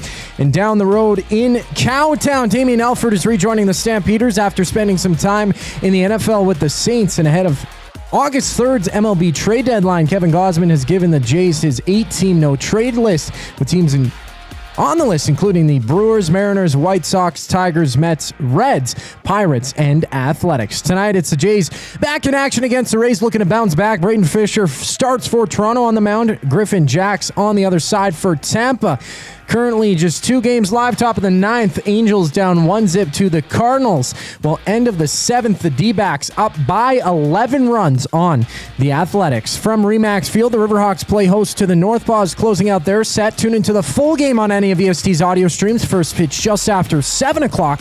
And to soccer, Canada's men's national team has announced 2 matches. They'll play Chile September 26th before matching up against Peru October 3rd. This sports update is brought to you by Say the Reid Sport Medicine. Connor McDavid's got a team of specialists, and you've got a bag of frozen peas at Say the Reid Sport Medicine. Get the same locker room approach that's trusted by the best in the game. Call them at 780-460-9977 or visit their website at saythereidsportmed.ca to book an appointment today. The boys dip into the Oil Understood up next here on the Reid Wilkins Show. I'm Zachary Kubish, keeping you up to date. The Nielsen Show with Lieutenant Eric. Marshall Ferguson, CFL on TSN. I mean, heck, guys, I was covering the Philpott Bowl last week. During the pregame introductions, they're like, number 85, Jalen Philpott, and the crowd popped. Like, with my headset on, and I took my headset off, I'm like, oh my God, did they just actually, like, lose their minds in a pregame introduction? That never happens in the CFL. So, homegrown heroes, to me, the Alouettes have probably got 2 of the top 5 when it comes to Tyson and Davis Alexander right now. It's just the reality. The Nielsen Show with Lieutenant Eric. Weekday mornings, 6 to 9. Only on Edmonton Sports Talk. Your clear choice for Edmonton. Ready to raise the stakes? At Play Alberta, bigger bets and buy-ins are now available for nearly all live dealer games. From blackjack to baccarat, your favorite tables are waiting to deal you in. Whether you're kicking back at home or looking for some fun on the go, now's your chance to enhance your Play Alberta experience with new elevated stakes. Visit playalberta.ca/EST to learn more. That's playalberta.ca/EST. Must be 18 plus to play. If you gamble, use your game sense. At Firehouse Subs, our subs are freshly toasted, stacked high, and crafted to satisfy. Each sub is piled high with premium meats, melty cheese, and toasted to perfection. Firehouse Subs brings bold flavor to every bite, all served on a freshly toasted roll. But we're not just feeding Edmonton, we're fueling it. Dig into the brisket hat trick, piled with slow-smoked brisket and melty cheese. Or go to the Firehouse Subs fan favorite, the Hook and Ladder. Made to order with smoked turkey, honey ham, and Monterey Jack cheese on a perfectly toasted roll. With 15 Firehouse Sub locations across Edmonton and the greater area, it's easy to grab a hot and hearty sub close to home. Firehouse Subs. Hot, hearty, made to satisfy. When gambling, set a budget before you play. Stay informed and visit GameSenseAB.ca to learn how. Remember, if you gamble, use your game sense. Grandpa, what's this? That's my opening day ticket to the first ever Blue Jays game. Wow, you kept it all this time? Of course. Some things you treasure forever. Keep your treasure safe with Sentinel Storage, official storage partner of the Toronto Blue Jays. Try 4 weeks free. Visit sentinelstorage.ca for details. Since 1952, William Huff has been the heartbeat of Edmonton's advertising world. From humble beginnings to a citywide powerhouse, we've been the go-to for signage from print to design and installation. Partnering with Edmonton's top sports franchises and major events, we've helped shape the city's global reputation. Our secret? Unmatched customer service, decades of experience, and a passion for excellence we call the William Huff Advantage. Visit us online at williamhuff.com.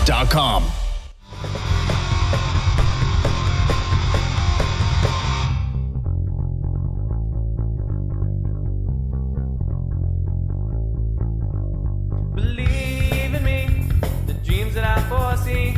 Believe in me, believe in me, believe in me. The dreams that Everybody. I foresee. Believe in me. Yeah. All right. Welcome back to the Reid Wilkins Show with Jay Milne, Ben Thomson, Zachary Kubish at the technical desk. This has been a fun show, fellas. In fact, this has been a fun couple days. I know Papa's away. Yes. But Daddy's So the coming boys can home. play. Yeah, exactly. Daddy's coming home tomorrow. The one and only Reid Wilkins was off yesterday, was off today, but have no fear, folks. He will be right back in that seat tomorrow, and we'll get you all set for tomorrow's Elks game. We've got a lot more to talk about the Elks coming up today. We've got Lucas Holt of Whale and the Wolf, also a Saskatchewan Roughriders fan. We're going to talk to him, find out what his band's doing, find out what he thinks about this game, set the stage for tomorrow night in Regina at Mosaic Field.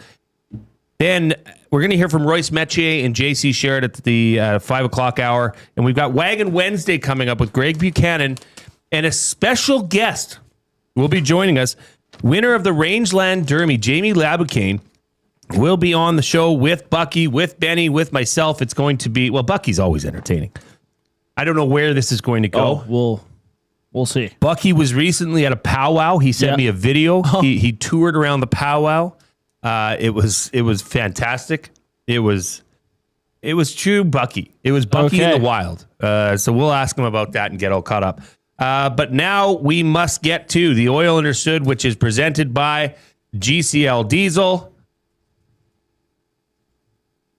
Providers of the best diesel engine components around, from turbochargers to injectors, fuel pumps to sensors. They are the critical engine component experts, proud to serve Edmonton and Northern Alberta for over 50 years, and now a partner of Edmonton Sports Talk and the Reid Wilkins Show. GCL Diesel. Call the dogs off. Understood. All right, Benny, what do we got going on here? Way too early trade deadline targets. I know this is just absolutely thrilling conversation here. Matt Iwanek is just glued to his TV right now. Well, he's suggesting that what are you doing, Ben? Why are you talking about?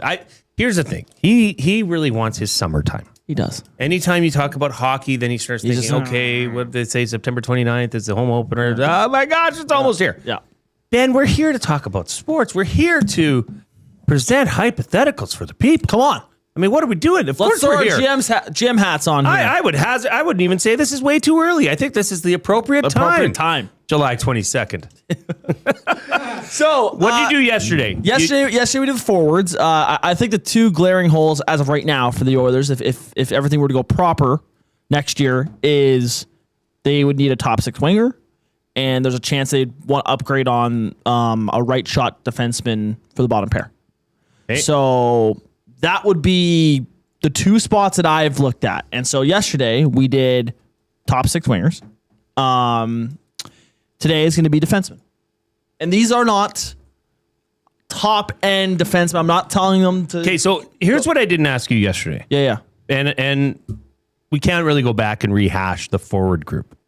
But if you're looking at a defenseman, who are you looking to find an upgrade for? Over Ty Emberson. Okay. And Muka Madulin and Stastny. To me, so that just that bottom pairing, steady Eddie. Steady Eddie. Like a Connor Murphy-esque defenseman. Maybe someone that would play over Connor Murphy, and Connor Murphy slides into a third pair guy. Like, who knows? Right. So I'll kick off this list. That would be, I got 5 guys. Okay. Not the burgers and fries place. Correct. Although the honey dill sauce would be good on their fries. Ooh, yeah, it would be. Now I want to try that. I'm going to Calgary. Calgary? This guy was acquired in a pretty big deal that was made this season in Zach Whitecloud. He has this year and one more year after that at a $2.75 million cap hit. He's a very, very solid defenseman, right shot, shutdown guy. He's not going to blow you away with any offensive talent necessarily or anything, but he's just a solid right shot, shut down the defenseman, moves the puck pretty solidly. And currently sitting, in Calgary. I think Calgary could get a pretty damn good return for him. And you're looking at that right side of defense for Calgary. They just traded for Simon Nemec and gave him a 5-year deal at $7.25 million. They're going to need to play him. Zane Parekh, their rising young star in Calgary. They're going to need to play him. Those are two guys on the right side that need to play. And you currently have Zach Whitecloud kind of eating up one of those spots right now for minutes. I think Zach Whitecloud could fetch you a good return. So I think he'll be on the market, and I think if the Oilers are going to upgrade on Ty Emberson, that's a solid one to go for. I give this very good. I like that. I like the player. I like the amount. I like that there's term. Now, what would the Oilers have to send the other way? Ideally, you go like a second round pick and a fourth.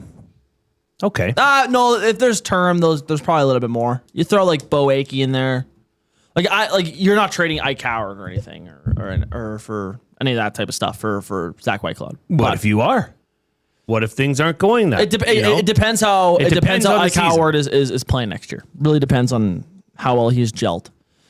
Okay. We're going to Nashville with this next pick.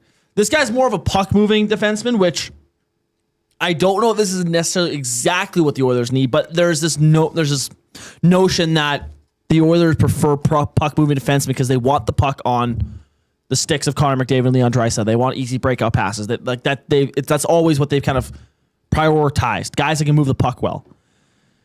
So how about I entertain Nick Perbix?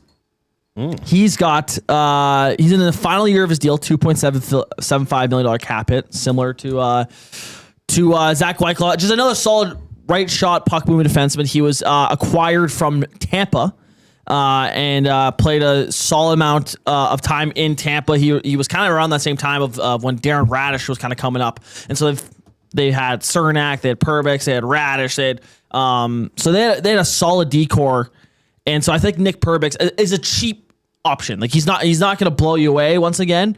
And I could see I could definitely see, come a playoff series if this team's getting pushed around a little bit, maybe you throw Ty Emberson in for Nick Perbix if he was here. But Nick Perbix to me is another cheap, solid option if he becomes available at the trade deadline, which I'd imagine he would be because I don't think Nashville will be very good next year. Okay, I'm going to give this for what's coming in right now on the River Cree Resort and Casino inbox for your first suggestion in Whitecloud. Hampton Steve said Oilers would have to overpay to get any player out of Calgary. Bowman would probably have to offer a first-round pick because no one else would do that. This one comes in from the Beeve. Hate to break it to you, but unless you're going to overpay like crazy, you ain't getting Whitecloud. Conroy ain't helping the Oilers. That's why I said Calgary. There is that, but on a show here on Edmonton Sports Talk, we had Craig Conroy on, and he always put out now obviously he could be lying, but he said I take the best offer, and especially Bowman would sure give it to him.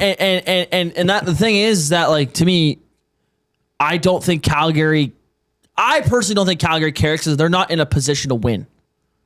They're not. They're looking to get assets. They're looking to get younger. They're looking to get better for the future. So if the Oilers step up and give them their best offer, why would they care? Like the Oilers are.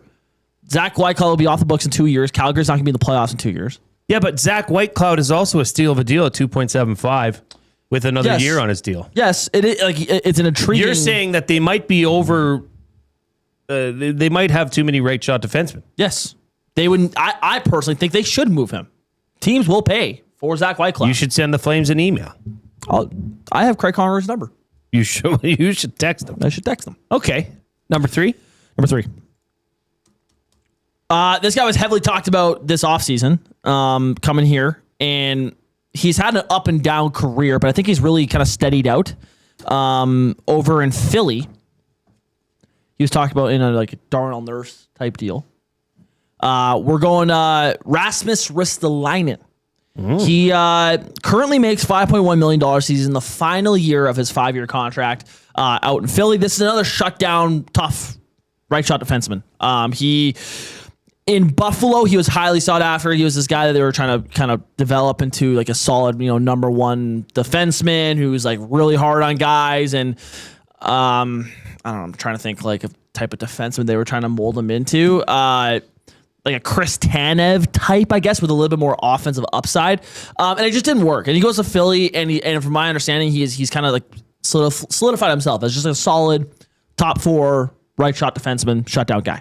Okay, so this wouldn't address the needs of the bottom 6. This would bump somebody down. Bump Murphy down.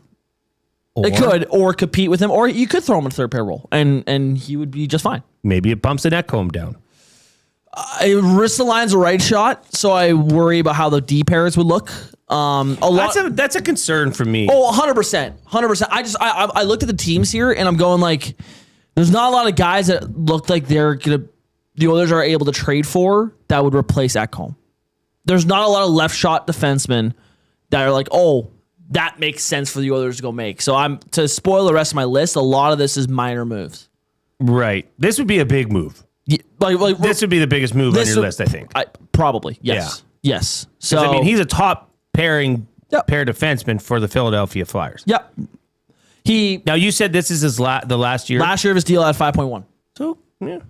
So to me, he's solid. If you want to go down that route, who's this year's Andrew Mangiapane? Oh boy. I certainly hope it's not. Oh geez, like Kapanen, I guess. No, it wouldn't be. No, Kapanen's fine. I certainly hope it's not Freddie Anderson. Yeah, that'd be. Oh geez, because the Oilers haven't really brought it forward. So okay, yes. Next, this guy was a guy I was actually really hoping the Oilers would trade for 2 deadlines ago. He got dealt to Toronto, and he didn't pan out in Toronto. Really struggled. Ended up kind of becoming a cap dump this offseason. And he is now in St. Louis. Big defenseman, right shot, not as tough as you'd want him to be, but I think in a bottom 6 role, he could step in and play good minutes. I'm looking at Brandon Carlo. He's in the final year of a 6-year deal, cap hit of $3.485 million. I believe Boston retained money on Brandon Carlo in their trade that brought Fraser Minton to Boston, who has turned out to already look pretty promising in Boston there. It was a horrible trade that Brad Treliving made, although that I was sitting there going, oh, okay, well, Boston got a good amount of assets for him, but Toronto's getting a really good defenseman. He did not pan out that way there. But I think a change of scenery. I think he'll be fine in St. Louis. He's going to play bottom pair or most likely second pair minutes in St. Louis. St. Louis, to me, they're actually they're an interesting team. They could make the playoffs next year, but if they're having to kick the can again, I could see him freeing up on the market. I could see him being cheap. And if they want to upgrade over Emerson, I could totally see how Brandon Carlo is the guy that's on there. Okay, you've mentioned Emerson a couple times. Do you think Emerson's going to be the player that needs to be upgraded on, or do you think I think he would be? Ty Emerson has grown at a reasonable rate. Yes, 100%. I'm definitely I am encouraged by him. Mm-hmm. He got better as the year went on, and he turned into a pretty solid defenseman. He's young. So that's why even Whitecloud, he's got term. You'd probably be wanting to move off Emerson if you're going to do that. But I think with Emerson, he is your worst defenseman. Just when you look at the 6 guys, he has the least high peak out of them all. Current. I think he might have one of the larger ceilings. I think his upside is quite high. His upside's he's continually improved. He's continually improved, but he does not have the makings to me of, well, obviously not Bouchard, but like don't need that guy though. No. The Oilers if have that Emerson guy. turns into Connor Murphy, that is a home run. I don't think it's going to happen. Okay. I think Ty Emberson is going to cap out at a number 5 defenseman, which is just fine. Mm-hmm. But that's not like Connor Murphy has been a top 40 guy for a couple years now. Project Dumpling says Emberson reminds me of a Matt Benning. Similar. Pretty similar. Yeah. All right. Who is the last one on the list? Last one. This guy's pretty minor in terms of a deal here. He's bounced around to a bunch of different teams in his career. Tough guy though. I believe it was a healthy scratch in in Buffalo on their playoff run this year. You got it, Coob? Who? Connor Clifton? Nope. That's a good guess though. He has bounced around a lot though. This is Luke Shen. Oh yes, Luke Shen, big tough guy. Don't talk to Andrew Hustler Patterson about him. Oh, I know. wasn't well liked in Winnipeg. This is a very minor move. This is a guy if you're just wanting to add depth. He I'd imagine would be freed up because he plays in Vancouver. He's got a 1-year deal, $2.25 million. If the Oilers are looking for some depth defensemen that don't necessarily expect to be played every night, that's a guy that you could come in and he'll play 7th D-man role, 6th D-man role. Yeah, those are kind of some of the guys I'm looking at here. So okay, well, that was fantastic. Thank you. I think you should clip this and put it out.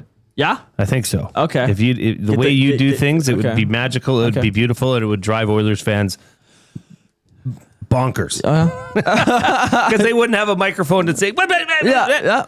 But that's what you got to do. There's a comment section.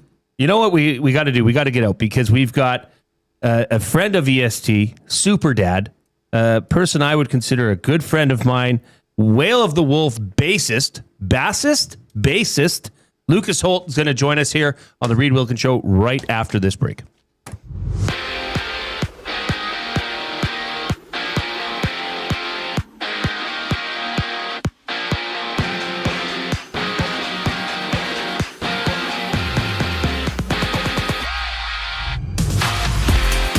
Ahead of tomorrow's clash against the Riders in Saskatchewan, the Elks have released their depth chart. Brett Boyko, Carter Kettle, Royce Metchie, and Brock Mogensen are back in place of Zach Mathis, Jaden Pearson, Tyshawn Blackbird, and Carter O'Donnell, who's sidelined with an injury. In other CFL news, former first overall pick Damian Elford is rejoining the Stampeders after spending some time in the NFL with the Saints. And ahead of the August 3rd MLB trade deadline, Kevin Gausman has made an 8-team no-trade list, including the Brewers, Mariners, White Sox, Tigers, Mets, Reds, Pirates, and Athletics. And tonight, Blue Jays, they're in action looking to bounce back against the Rays. Braden Fisher up for Toronto. Griffin Jacks taking the mound for Tampa Bay Live. Currently, there's 3 games in the majors. D-backs up 15-4 on the Athletics.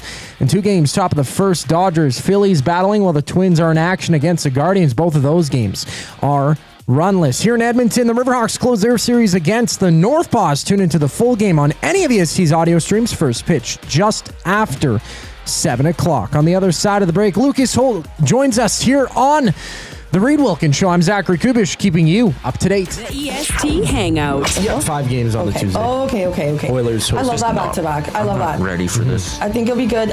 You're not ready. I know. The schedule coming out, I always love looking at schedules, but I'm thinking like September 29th, and like that's just like too soon. That's a little over 2 months away, and we're back at the rink. Yeah. Usually be preseason. We haven't had good summer yet. I know. The EST Hangout, presented by Sentinel Storage. Weekday mornings 9 to 11, only on Edmonton Sports Talk. Your clear choice for Edmonton sports. Looking for quality building materials and friendly advice? Visit us at Windsor Plywood Leduc, family owned and locally run since 1993. From interior materials for doors, flooring, baseboards, and all the finishing touches to all you need for your outdoor projects like cedar lumber for decks and fences. Plus, all the plywood you'd need. Our full-time on-staff carpenter can help with anything odd-sized or custom. And from domestic hardwoods to exotic selections, we've got you covered. And if we don't have it, we'll track it down for you. Windsor Plywood Leduc. We're the experts you need to know. Ready to raise the stakes? At Play Alberta, bigger bets and buy-ins are now available for nearly all live dealer games. From blackjack to baccarat, your favorite tables are waiting to deal you in. Whether you're kicking back at home or looking for some fun on the go, now's your chance to enhance your Play Alberta experience with new elevated stakes. Visit playalberta.ca/EST to learn more. That's playalberta.ca/EST. Must be 18 plus to play. If you gamble, use your game sense. Grandpa, what's this? That's my opening day ticket to the first ever Blue Jays game. Wow, you kept it all this time? Of course, some things you treasure forever. Keep your treasure safe with Sentinel Storage, official storage partner of the Toronto Blue Jays. Try 4 weeks free. Visit sentinelstorage.ca for details. 2 guys and a goalie. I really just narrowed it down to 3 players where you kind of want significant bounce backs. So, like for the forwards, there is really only one player, Trent Fredericks. I think for defense as well, I picked out Jake Wallman. I think that's the one most Oilers fans can single out. And then, of course, you've got the goalie who they acquired, Tristan Jarry. 2 guys and a goalie, presented by GS Construction. Tuesday and Thursday afternoons at noon, only on Edmonton Sports Talk, your clear choice for Edmonton sports.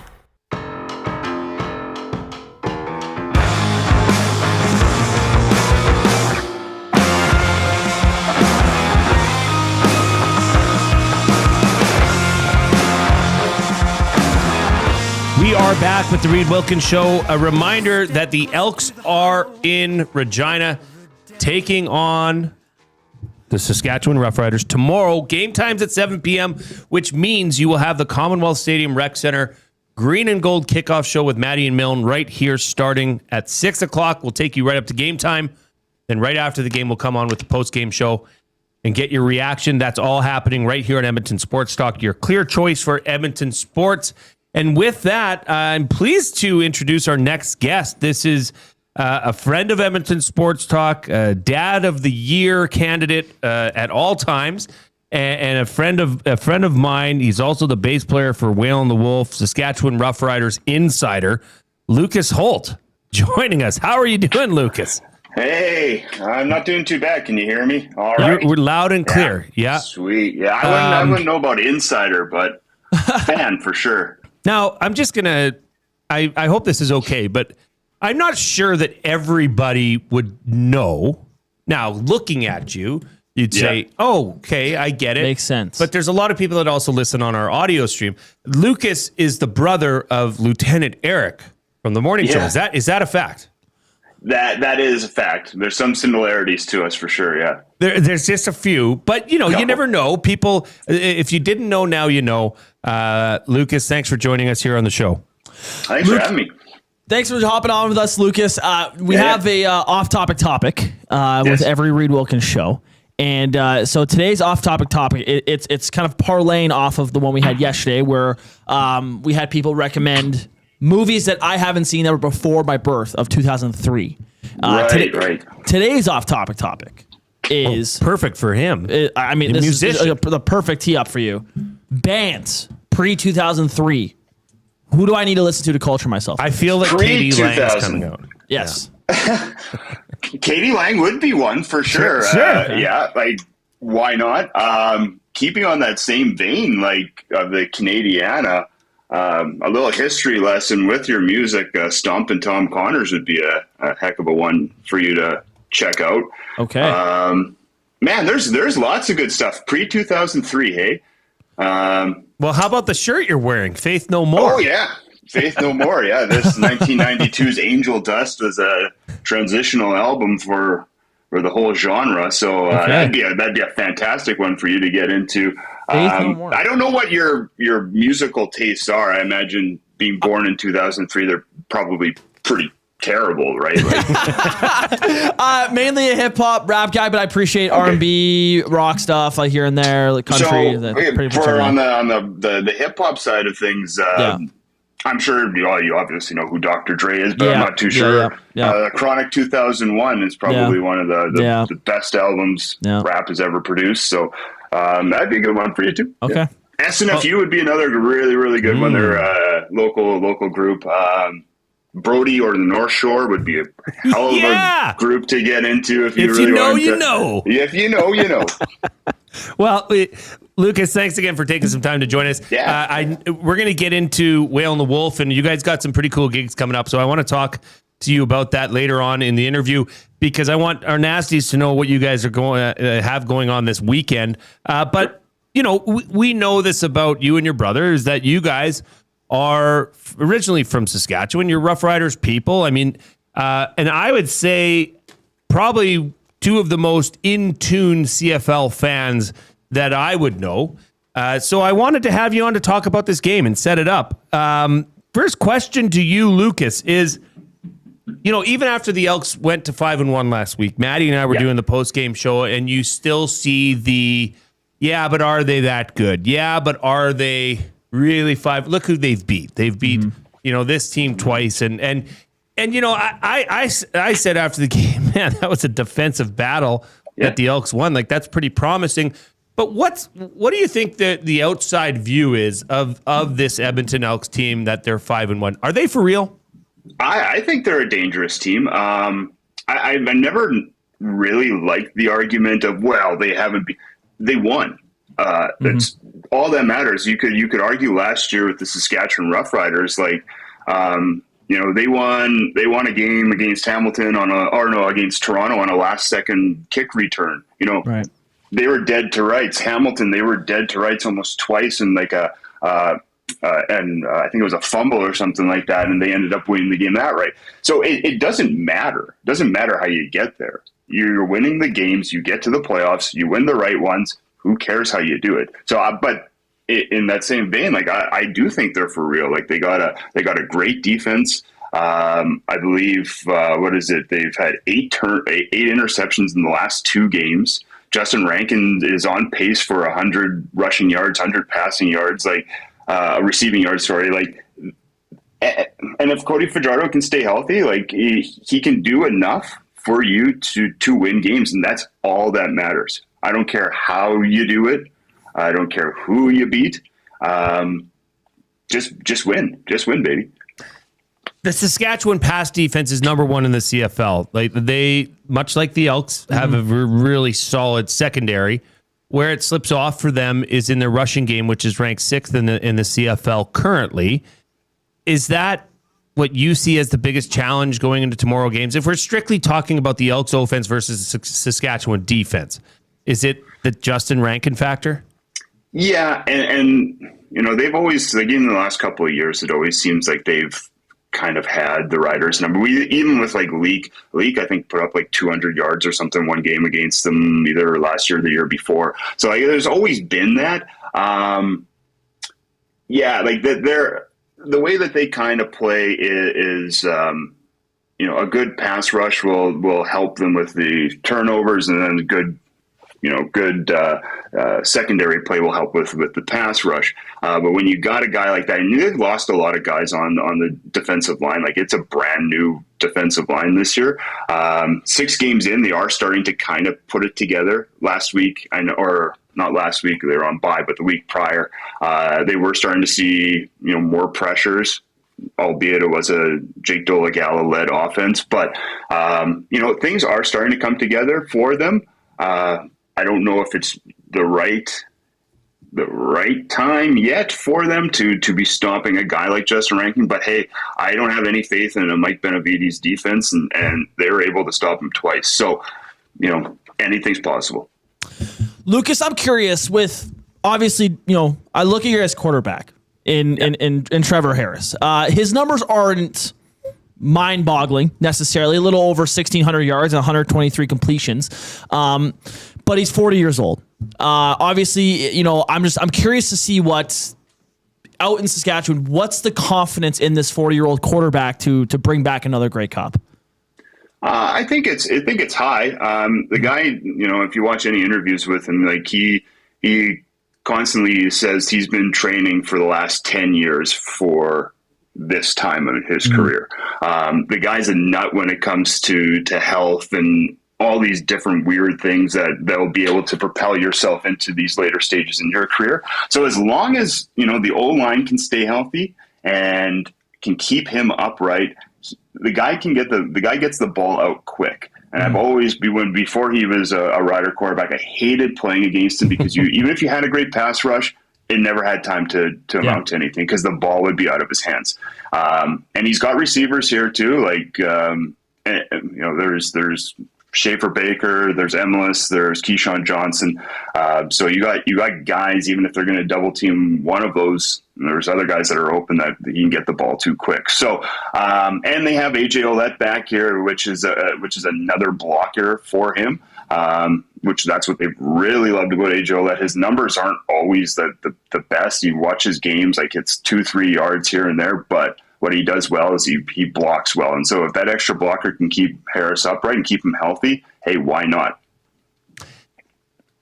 This is the first of a home and home between these two teams. They're going to play in Regina, obviously Thursday. Then they're back here in Edmonton the following Saturday, August 1st. That's a 5:00 start. How much of the story of the West Division will these two games tell? I mean, if one of these teams, whether it be Edmonton or Saskatchewan, can sweep these two games, I think that gives you a major upper hand in getting the West Division. And it would be hard for me at least to see, Saskatchewan goes to 6-1 and Edmonton's now 5-3. Barring what happens with Calgary, but is this the ultimate test to see who, if somebody can sweep this series, is that a pretty good path to taking the West Division? Yeah, there's a lot of like Labor Day vibes and feels to these next couple of weeks here. And I'm not sure. I think, do they play? Well, regardless if they play 2 or 3 this year, they play 3. You'd have the season series as well if you were to take both these weeks. So I think that is huge as well. You could end up with the same record, and whoever takes this week or whatever can be the West champ. And so I think these next 2 weeks here are huge for both teams to see where they might lie. And then, like you were saying at the beginning too, this is kind of where the rubber meets the road for both of them in that, well, look who they've beaten. So let's see who wins, and it's going to be great. I think these next 2 weeks is going to be some great football. Well, and giving a little bit of a reprieve in BC with the Nathan Rourke injury, that's going to affect how BC Lions, how effective they are, and it could be an opportunity for both these teams to gain some leverage and gain some ground on the BC Lions, because I think they're better than their record. Calgary like too. Calgary, I would say, is better than their record too. They've come Vernon Adams close. is just playing lights out right now. It's for them to be where they are. What is it, 2-4? Like it's, you can argue about like who have you beaten, but look who they've lost to. Like it's been and how they've lost, and they're going to get better too now with Alfred coming back. And Bagleton will be back at some point here too, and like they will be. So it'd be good to start stacking some wins on top of those teams. And Winnipeg is somehow finding their way into all this. So stacking those wins right now, huge, while other teams are a little down, is very important. Okay, let's move on. Lucas Holt joining us here, bass player. Now, are you one of the original founding members of Whale and the Wolf? Yes, yeah. Myself, Ryan, and Brandon. We started this band back in 2013. Wow, 13 years in existence. Good for you. Let me count here. That's like 9 more years than the North Shore existed, I believe. It's no small feat, hey? Like to be able to, you know what it's like to deal with other people and be that close to them for so long. Like you have to. There's a lot of give and take when it comes to it, for sure. You have to. Now, did Whale and the Wolf, did that start in Saskatoon, or was that when you guys were here? No, yeah. So we started, myself and Ryan, we had a band prior, and so did Brandon and our old drummer, Sean. We both shared the same guitarist, so he played in both bands, and then he moved away and both bands broke up, so we just took a couple from ours and a couple from theirs and created this. So you've got 2 shows coming up this Friday and this Sunday, if I'm not mistaken. Why don't you let our listeners know where you guys will be playing at? Yeah, so Friday night we'll be at Taste of Edmonton. We're headlining that one. We start at 9 o'clock. And then Sunday we are opening for the Beaches at K-Days. We go on about, I think, 7:30. What do you prefer, Lucas? Do you prefer being the headliner, as you will be at on Friday night, or do you prefer to be the opener and set the stage for the beaches like you will be at K-Days? That's a great question, Jay. There's kind of like a double-edged sword to that. Yeah. Like being the headliner is you're the headliner. You're the headliner. It's your show. But you also play later, which you get tired. Your sets are longer, so you got to remember more songs. But it's your show. Being the opener, you play earlier, which is great. There's not a whole lot of waiting around time, because that's the worst when you have like a 4-band bill or something like that, and you don't go until 11:30 at night, and you're just like, and you get there at 2 for sound check, so it's a long day, right? And then you play for another hour and a half, and by the time that's all done, and you do merch and all that, like it's 3:00 in the morning by the time you get out of there. So opening is nice too, because you play at 7:30, and then you load your stuff up and you're done. You can enjoy the rest of your night, but you only get a half an hour, and if stuff goes wrong, that cuts into your time, so then it might get dropped down to 20 minutes or 25 minutes or whatever. So there's the positives and the negatives for both. I'd probably, still probably say headlining. It is fun to have it your show, play a bunch of songs, but then you got to remember them all, which is always tough the older you get. I always found this interesting, if performing live, eye contact. I found it to be... Oh, I don't look at anybody. No, me neither, man. That's so funny, because I found it incredibly weird when you would be looking out and everyone's looking at you at the same time, and so you're just like trying to... There was a lot of closed eyes singing. I found the trick to be... Now, you have long hair, so you might have a different trick, but my trick was to look about a foot over the crowd. Yeah, mine is always it's always just hanging low. So even I can see people, but I just kind of, I look down, I look at my hands a lot. I'll look up, and usually I'll catch somebody that I might know, and then it's kind of, the little weird giggles or whatever. But yeah, it's, we look at each other, we try to make each other laugh and all that kind of stuff and screw each other up. But I just keep my face covered, and when it's over, no one even knows I was the one up there, so it's perfect. Lucas Holt of Whale and the Wolf joining us here on the Reid Wilkins Show. As you know, we're everything we do here is live. There's live YouTube chat going on, and this question comes in from Costura. This is the final question, then we'll let you get back. Are you with your sons today? Yeah, they're upstairs. I don't know if you can hear them banging around. No, they're great. Love those boys. I'm sorry. I'm gonna burst. I'm gonna go way too deep here. But Chelsea, from the Hive, that's Lucas's wife. I mean, this is full circle here. Circle. And she does our merch too for the band. So go figure. This is what it's all about, guys. Everyone coming together. It's a carousel. It's spinning. It's up and down. And they've created a beautiful family. Lucas, this comes in from Costura 20. Does Whale and the Wolf have a go-to cover song if they need to fill in time? Yeah, we do. It's Beat It by Michael Jackson. Nice. It's a good one. Nice. It covers a lot of other, you put your own spin on it. So I'm surprised Ben knows who Michael Jackson is. Oh, come on. Yeah. He's that guy that played for the Bulls, right? Yes.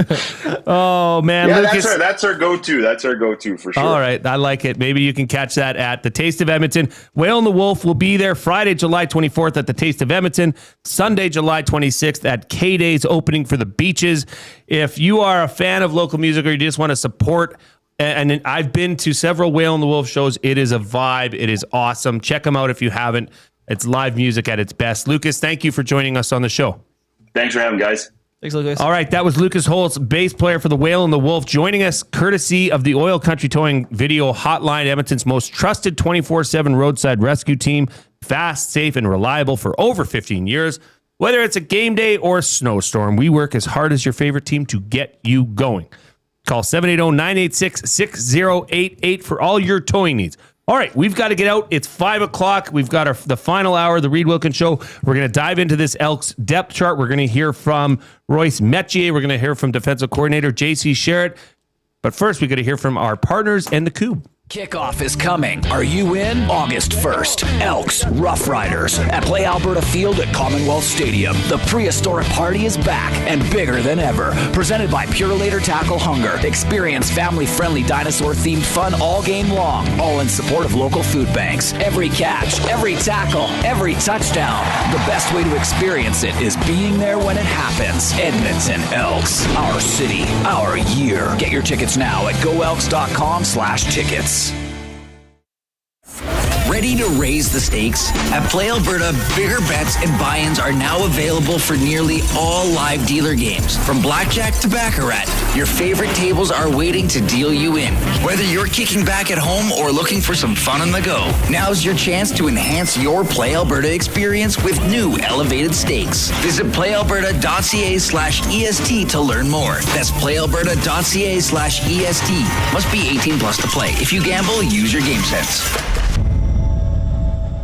The Canadian Brewhouse has a happy hour for any scenario. You finished work early? Happy hour. You finished work because you accidentally hit reply all to the entire company? Big happy hour. Your boss said, great job. Happy hour. Your boss said, per my last email. Ugh, emergency happy hour. You finally closed the big deal. Happy hour. With a huge selection of ice cold drinks and great food, the Canadian Brewhouse has a happy hour for whatever just happened at work. The Canadian Brewhouse. Your day just got happier. River Cree Resort and Casino and CFCW present All Shook Up, an afternoon tribute with the King, featuring 3 of the world's best Elvis tribute artists. August 16th in the venue. Tickets at rivercreeresort.com. River Cree Resort and Casino. Excitement. Bet on it. What's better than sleeping under the stars? Sleeping inside our house? Need extra space at home? Get it back with Sentinel Storage. Canada's choice for storage solutions with a store near you. Try 4 weeks free. Details at sentinelstorage.ca.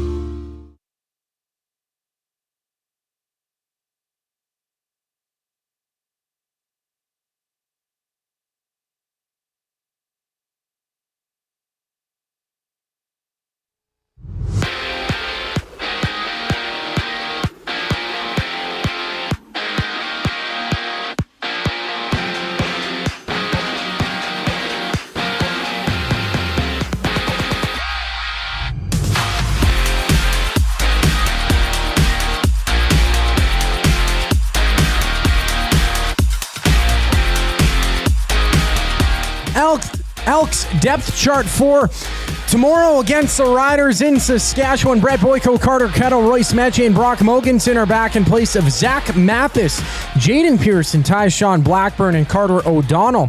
O'Donnell out with a knee injury tomorrow. And other CFL news of former first overall pick Damian Elford is rejoining the Stampeders after spending some time with the Saints in the NFL. And ahead of the August 3rd MLB trade deadline, Kevin Gausman has made an 8-team no-trade list, which includes the Brewers, Mariners, White Sox, Tigers, Mets, Reds, Pirates, and Athletics. Tonight, it's the Blue Jays in action against the Raids. Looking to bounce back, Braden Fisher up for Toronto. Griffin Jacks taking the mound for Tampa. And currently, 2 games are live. Phillies up 2-0 on the Dodgers. Bottom second inning and top of the second. It's a 1-1 tie between the Twins and the Guardians. From Remax Field, the Riverhawks close out their series against the Northpaws. Tune into the full game on any of EST's audio streams. First pitch just after 7 o'clock. I'm Zachary Kubish. That was your sports update. The third and final hour of the Reid Wilkins Show starts right now.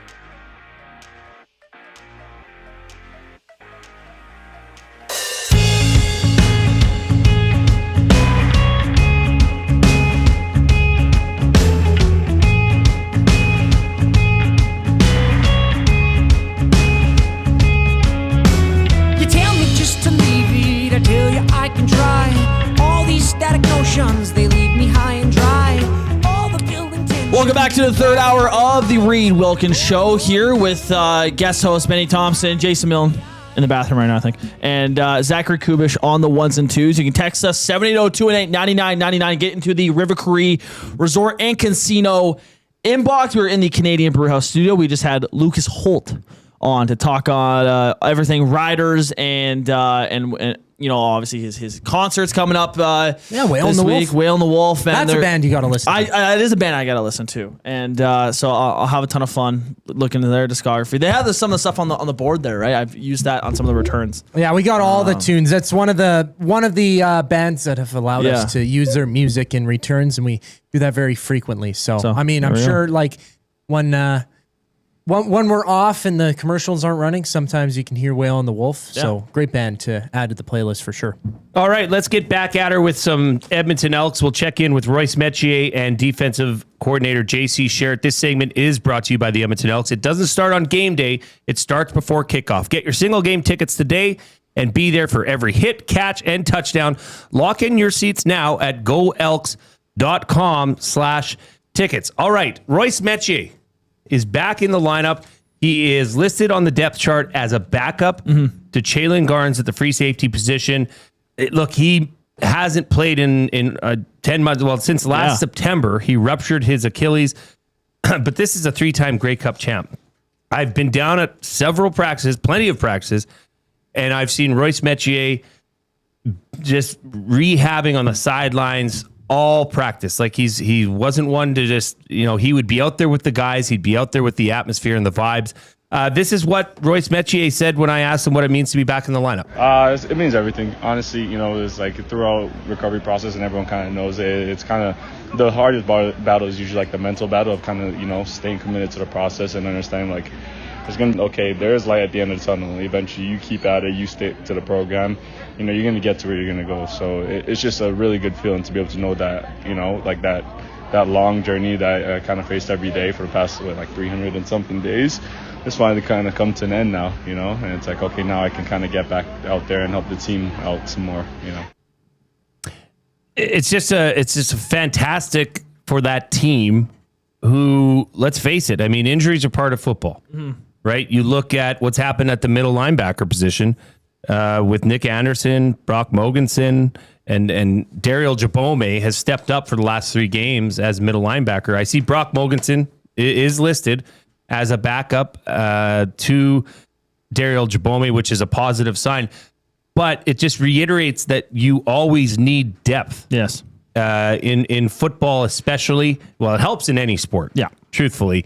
And look at the offensive line. That interior was David Beard, Carter O'Donnell, and Coulter Woodmansey. None of them are starting tomorrow in Regina. Brett Boyko has taken over at left guard. Mark Cordy continues to start at center in replacement of David Beard, and Carter at the right guard. I mean, I talked to David Beard a little bit of practice. I think, and I feel like David Beard is closer. Getting there.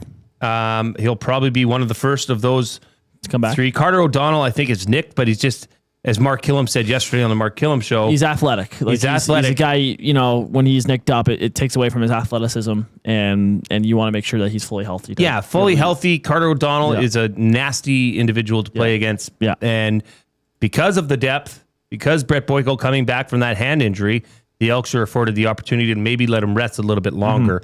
Back to Royce Metchie.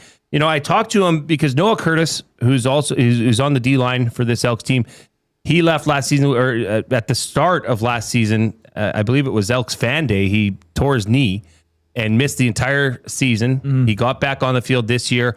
And when I talked to Noah Curtis, he had mentioned the mental side of rehab and, how much of a struggle that can be. I asked Royce Metchie if he was prepared for the mental battle of the rehab process. Yeah, truthfully I did. It was funny, when it happened, my mind was kind of a little bit at ease, where it wasn't I wasn't too stressed. It wasn't oh man, what am I going to do now? So just kind of okay, well, how can I get better today? So I kind of expected that there will be days where I'm feeling good, I'm feeling sharp, I feel like I could take on recovery. And I also knew that, okay, there are going to be days where it's going to be tougher, and those are the days where I just got to, just remember why I'm doing it, and so with that in mind, it kind of made it a little easier. It wasn't great, but, it made it easier knowing that I remember why I'm doing this, so. Yeah, and that's a side of things that, we don't really know about. I mean, you know what? We all have things in life that challenges might be a challenge. And Royce Metchie, from what he said there, as soon as he ruptured his Achilles, he knew. He said, okay, this is my mountain that I've got to climb. Yep. I know there's going to be chip away at it. Good days. There's going to be bad days, but as long as I'm taking the steps, I'll get back on the field. And like I said, I just got a sense from that sideline to have Royce Metchie in a jersey today on the depth chart, going with this team to Regina.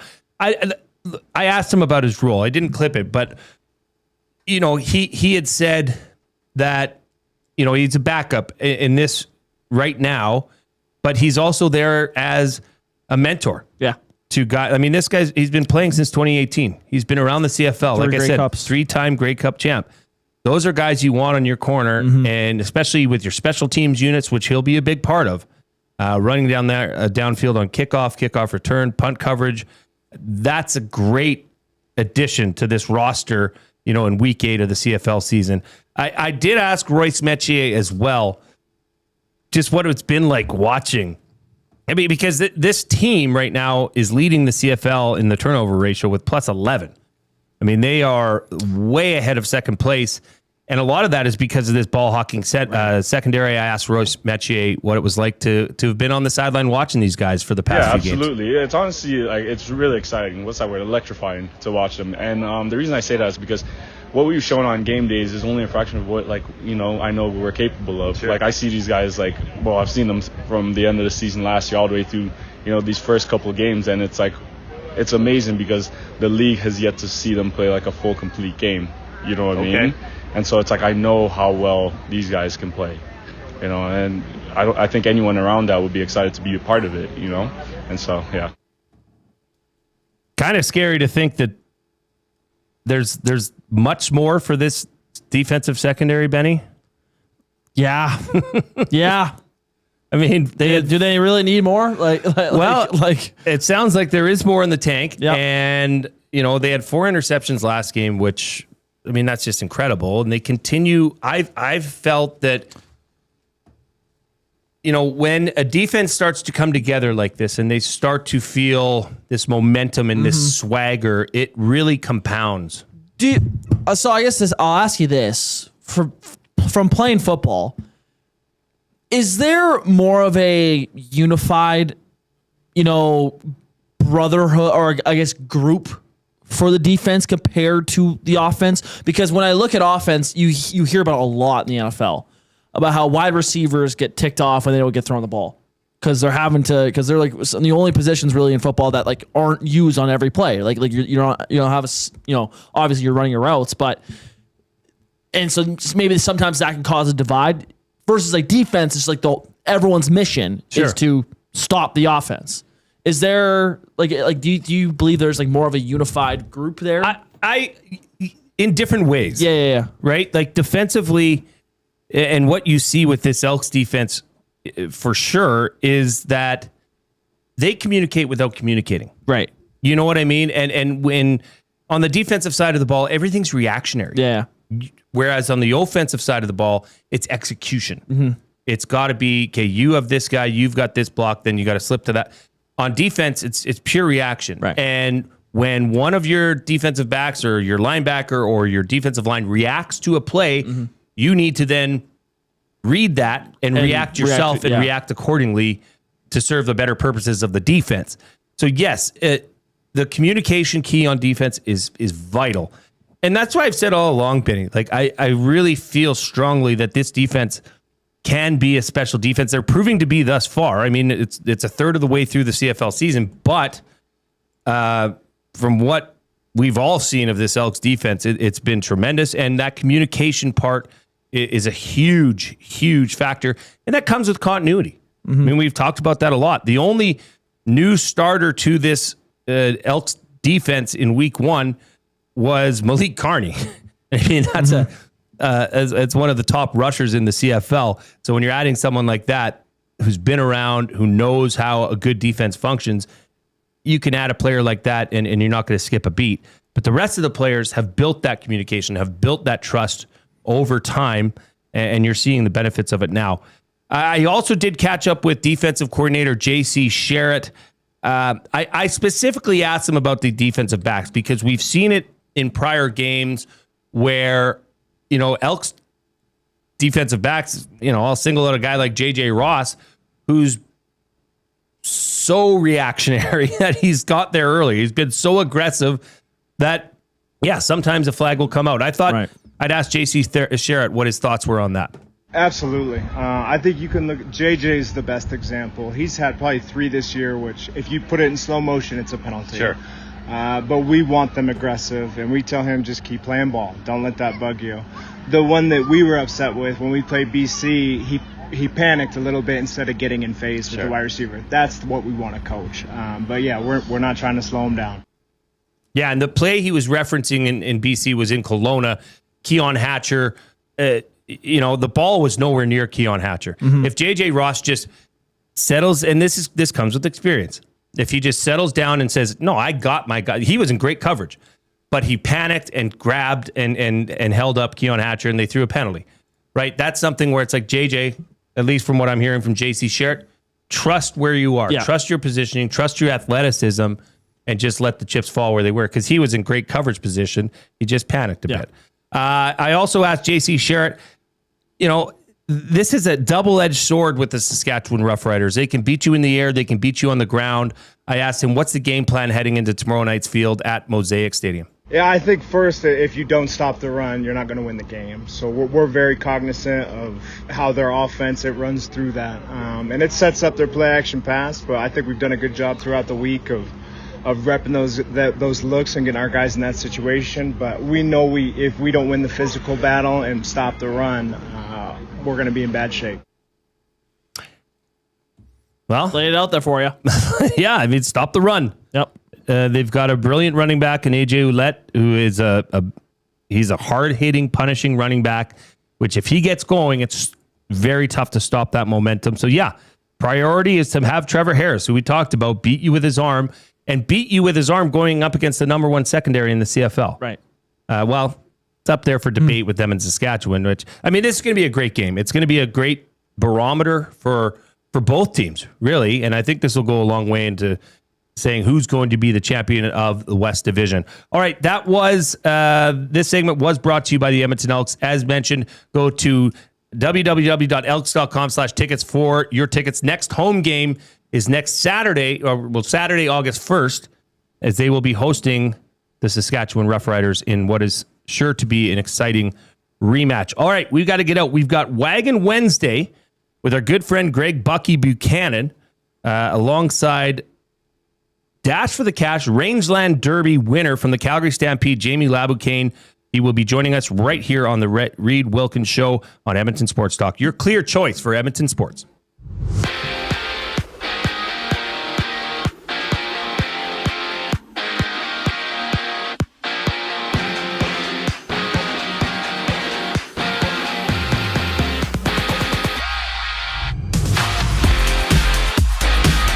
The Elks release their depth chart. They hit the field in Saskatchewan tomorrow against the Riders. Brett Boyko, Carter Kettle, Royce Metchie, Brock Mogensen are back in the lineup in place of Zach Mathis, Jaden Pearson, Tyshawn Blackburn, and Carter O'Donnell.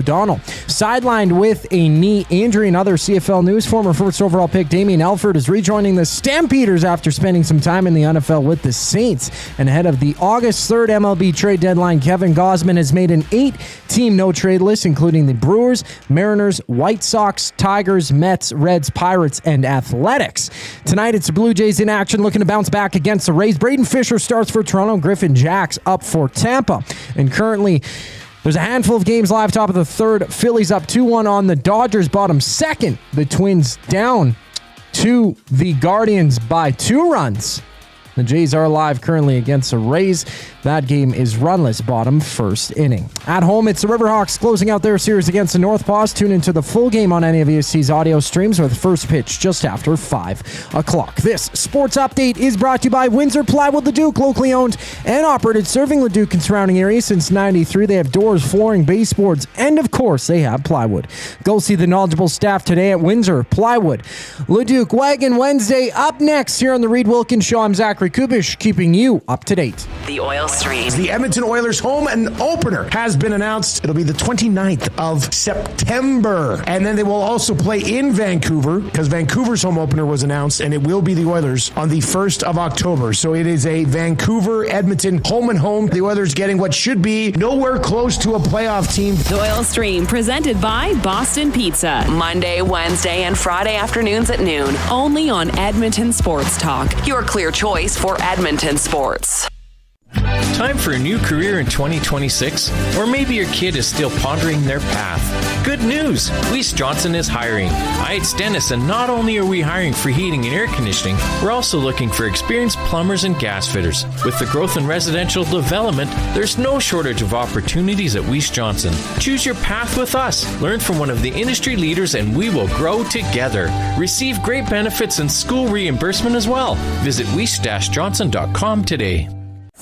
Ready to raise the stakes? At Play Alberta, bigger bets and buy-ins are now available for nearly all live dealer games. From blackjack to baccarat, your favorite tables are waiting to deal you in. Whether you're kicking back at home or looking for some fun on the go, now's your chance to enhance your Play Alberta experience with new elevated stakes. Visit playalberta.ca/EST to learn more. That's playalberta.ca/EST. Must be 18 plus to play. If you gamble, use your game sense. It's the weekend. The sun is out, and everyone, yes, even the kids, are bored. Bring them to the Canadian Brewhouse. Our patios have games to keep the whole family going. Rooftop views, real turf to run around on, and misters for when the summer gets serious. Oh, and we've still got the game on. Always. All day, all weekend, all summer. The Canadian Brewhouse. Canada's best patios.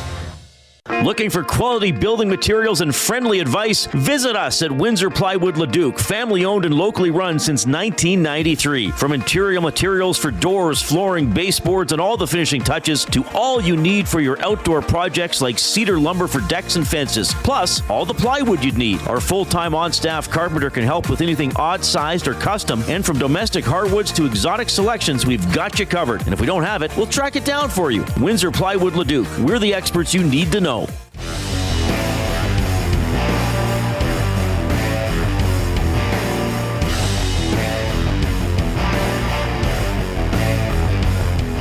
Welcome back to the Reid Wilkins Show with Jay Milne and guest co-host Ben Thomson. Reid Wilkins, the namesake of this show, was off yesterday. He's off today, but he will be back in the big seat tomorrow as we get you set and ready to go for Thursday Night Football as the Elks are out in Regina at Mosaic Stadium to take on the Riders. That will be a spirited affair, I am sure. A reminder that the Commonwealth Rec Center Green and Gold Kickoff Show with Maddie and Milne will be happening right here at 6 o'clock, leading you up to kickoff. And then obviously the post-game show will happen right after the game. All right, it is time for Wagon Wednesday for the WPCA, which is presented by Century Casino Racetrack and Casino. Feel the thunder at Century Mile Racetrack and Casino. Live horse racing, heart-pounding action, casino excitement, and great dining all in one place. Grab your friends and make your next night out unforgettable at Century Mile Racetrack and Casino. Visit today and bet on the excitement. All right, this is, okay, we've got a few things going on. We've got a very, very special guest that's going to be joining us very soon here. But first, have we got Greg Bucky Buchanan on the line? Bucky, are you there? Yes, I'm here. I'm just talking to security at the arena. Well, you and security, go figure. I think I had that on my bingo card today, Bucky. So I'm at the Sano's Energy Hub, trying to connect video-wise, but it's not connecting for me. I was going to have the brand new arena in Lloyd behind me. But it didn't work out. So, but you got me, and actually, you've seen me before, so actually, no video is probably a good thing. So it's but yeah, it's the week for guys. We'll be joined shortly here by the Calgary Stampede champion, Jamie Lavertine, and an important week off because after Calgary, and Jamie will touch on it too, you have 10 nights of racing there. Prior to that, you had 6 days in Pinocchio. We won't talk about how many days we raced there, but there's challenges, and it's just not on the drivers and the horses, it's on the barn crew too. So having a week off and just kind of going back home, relaxing, and hitting the road for the second half of the season, which begins in High River on Thursday. Well, I think we should just bring in our guest. This is champion of the Rangeland Derby at the Calgary Stampede, winner of the Dash for the Cash, Jamie Laboucaine, joining us here on the Reid Wilkins Show for Wagon Wednesday. Jamie, how are you doing today? I'm doing really good.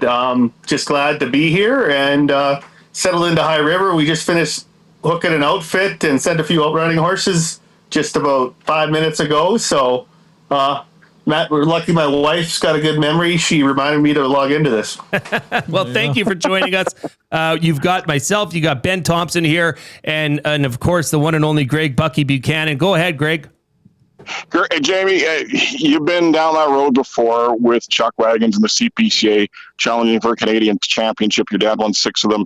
The moment that I kind of dwells on me is that moment after the races. And you come off the track and your dad is there, Brian Laboucaine, who's a legendary Chuck Wagon driver. What was that like when you embraced it? And at that moment, you ceased the Calgary Stampede Championship? It was kind of it's the pinnacle of the sport, right? It's what you're always reaching for. And, and I've been driving for 20 years now. Don't get me wrong. I've won some big races. I've won some big shows and stuff. I've won the High Point in the CPCA. But I've always fell short on a few of my goals. Like when I was in the CPCA, I never won that final dash. Been in there a few times, been to Ponoka, didn't win that one, been to the Calgary Stampede Rangeland Derby Dash before, knocked a barrel last year. So to actually pull the whole thing off, have everything come together and just have not only the race we did, but the whole 10 days that we did, it just felt like all that work, all that heartbreak and success building up to that. It was just a huge wash of emotions. It was maybe a little bit more than I was anticipating, honestly. Before all that, you're just, one more race. You got one more race tomorrow. Yeah. You just got to make it through tonight. You just got to make it through the night. So big sense of relief and a huge sense of accomplishment. And for Dad, too, he chased that dream of winning the Calgary Stampede his whole career. And he raced for 45, raced the Calgary Stampede for over 30. So for him, I think it was, he was a huge part of it too. And it just felt like it was a real win for the whole family. And for Edmonton Sports Talk viewers and listeners, more than anything, like Jamie was dominant for 10 days, and he'll probably play that down a little bit. You had 5-day money wins, so you won 5-day monies out of 10 days of racing. Then on top of that, who had the fastest time in the entire show, and what heat did that come in? It came in the championship heat on the final day, so you had the fastest time through 10 days when you needed it, and you win the championship dash with the fastest time. When you win 5-day monies in 10 days and it's not a sprint to the finish, it is a marathon of the Calgary Stampede. Everything has to come together. Maybe just talk about how deep your barn is, and not just your barn, but your barn crew too becomes a big play in this because of it. For those 10 days, it's tasking on everybody, and to have everybody come together and win that and do it in fine style, 5-day money wins. Did you ever think you would have that in that barn going into that marathon in Calgary?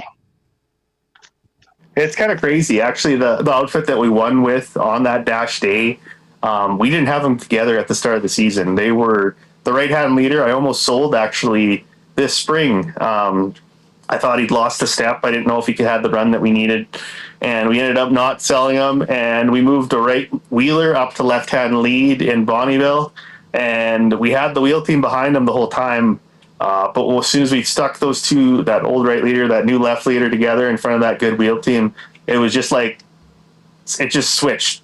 Something just happened. And the first time we hooked him, I got day money in Bonnyville by over a second. And I'm like, we got something. But you still don't know, right? Because he's a new horse. You don't know if he's going to keep working the way he is. But he just got better, like every single time. By the end of the Stampede, at the start of the Stampede, I was still worried if he was going to stand long enough because he's kind of a volatile horse. He might false start me. Well, by the end of the 10 days, he could stand all day. And when the horn went, he still started and worked. He got better, he got better as the week went on. And, the outfit that I got me to the dash last year, they kind of quit on me, the lead team. So it was almost back to the drawing board with those ones. But, we got a new left wheeler going on with the old right wheeler and the old left leader we put with a different right, and they weren't working great in the barrels, but they were working good enough, and they were running huge for us. And by the end of those 10 days, they were starting to work, half decent too. And all of a sudden we got day money with that outfit too. And, it's just, I always say, like, it's a bit of luck when you win championships. It's a bit of good horsepower, good management, but everything's got to come together. Like you touched on, we have such a good barn crew. There's my friends, my family, and my barn crew. Everybody puts the work in, and everybody wants to. I don't have to, be on anybody. They're all going the extra mile to make sure those horses are at the top. And when you have people behind you like that, it takes a huge weight off your back, and you can just concentrate on what you're doing. We are joined here by Jamie Laboucaine on video. We've got Greg Bucky Buchanan on the phone. This is a four-way conversation here, so I'm going to hop in here, Bucky, if you don't mind, because go ahead, Jay. I gotta say, Jamie, that and right after you had won the Dash for the Cash, the following day on the Monday on this show, I told everybody to please go follow Chuckwagon Jamie, your Instagram account, because that video that you posted was fantastic. And for those that don't know, were those Meta glasses, Jamie, or was that just like a camera that you put on somewhere on your person, or what? Yeah, those are Meta glasses. Yeah, we got a deal with one of the hair jobs go back at home, and they give me the glasses to use. And my social media has been spot on the last 3 years, but I'm not gonna lie, I have a social media manager by the name of Ashley Mazga, and she does a fantastic job. And I didn't even know that video was up until I got calls and texts about it. So for those that don't know, and I have a question about it, okay, because you get a sense of what it's like to be in that rig, to be in that seat, and go through the entire race. And Jamie, I got to say, the emotion that came out of you after you crossed that finish line and knew you won the Dash for the Cash, knew you'd won the Calgary Stampede, the reaction from that. Bucky said last week that you wouldn't swear if your mouth was full of it, but I mean, the raw emotion that came out of you, what was that in that instance like what were you getting out? What were you getting off your chest?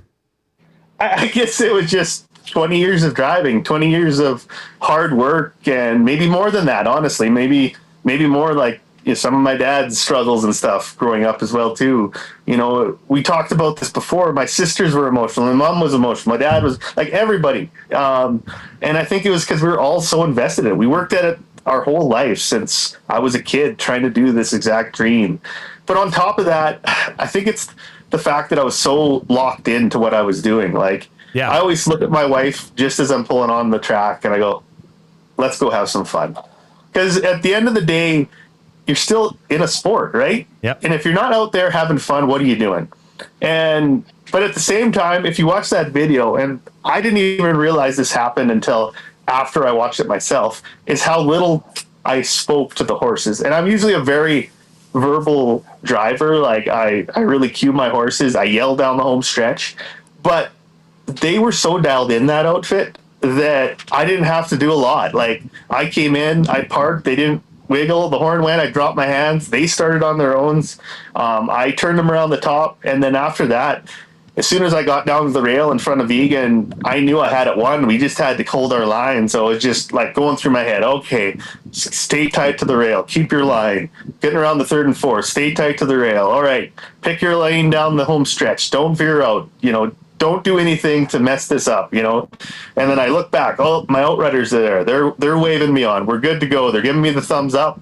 And then as soon as I crossed that finish line, it's like something switched. Some flip was just like, holy, I did it. I can't repeat what I said probably online. But go to Chuckwagon Jamie. You'll get the full coverage. I'll tell you that.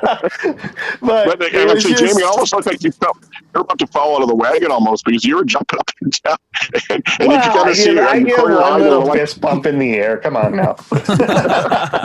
Jamie, I just have one more for you, then I'll pass it back to Bucky. You're in High River. You're at the Battle of the Foothills with racing getting going tomorrow. you've talked about your outfits. You talked about how those horses were going. You're switching horses around in your outfit. How did different tracks affect your horses and you, the driver? Like, do you have to actually drive more? Whereas in Calgary, you can just let them run, or how does this affect you and your outfit, Jamie? The way I work my outfits is I like to have outfits that can start, turn, and run. I mean, ideally, obviously, that's what every driver wants. But that's really what I've been sculpting over the last, how many years. This isn't just a 1 year thing where this all came together. These are developing horses year after year and working new ones in. And it's just like a hockey team, right? You always got to have that new blood coming in, but you need those veterans to help teach the new ones. But at the end of the day, when we get to a track like Harry River, it's a lot longer. You got a lot longer stretches, a lot longer home stretch. So it's a different game. But I kind of drive my horses the same on whether it's a short or a long. I got explosive start, lots of early speed. I pick them up usually down the back stretch towards the end, going into the third corner, sit on them for a little bit, and then let them run down the home stretch. And with the horses I have, they respond well to me. And I don't know if it's how I drive, that's how they run, but I think it's also a lot of horse management and horse picking.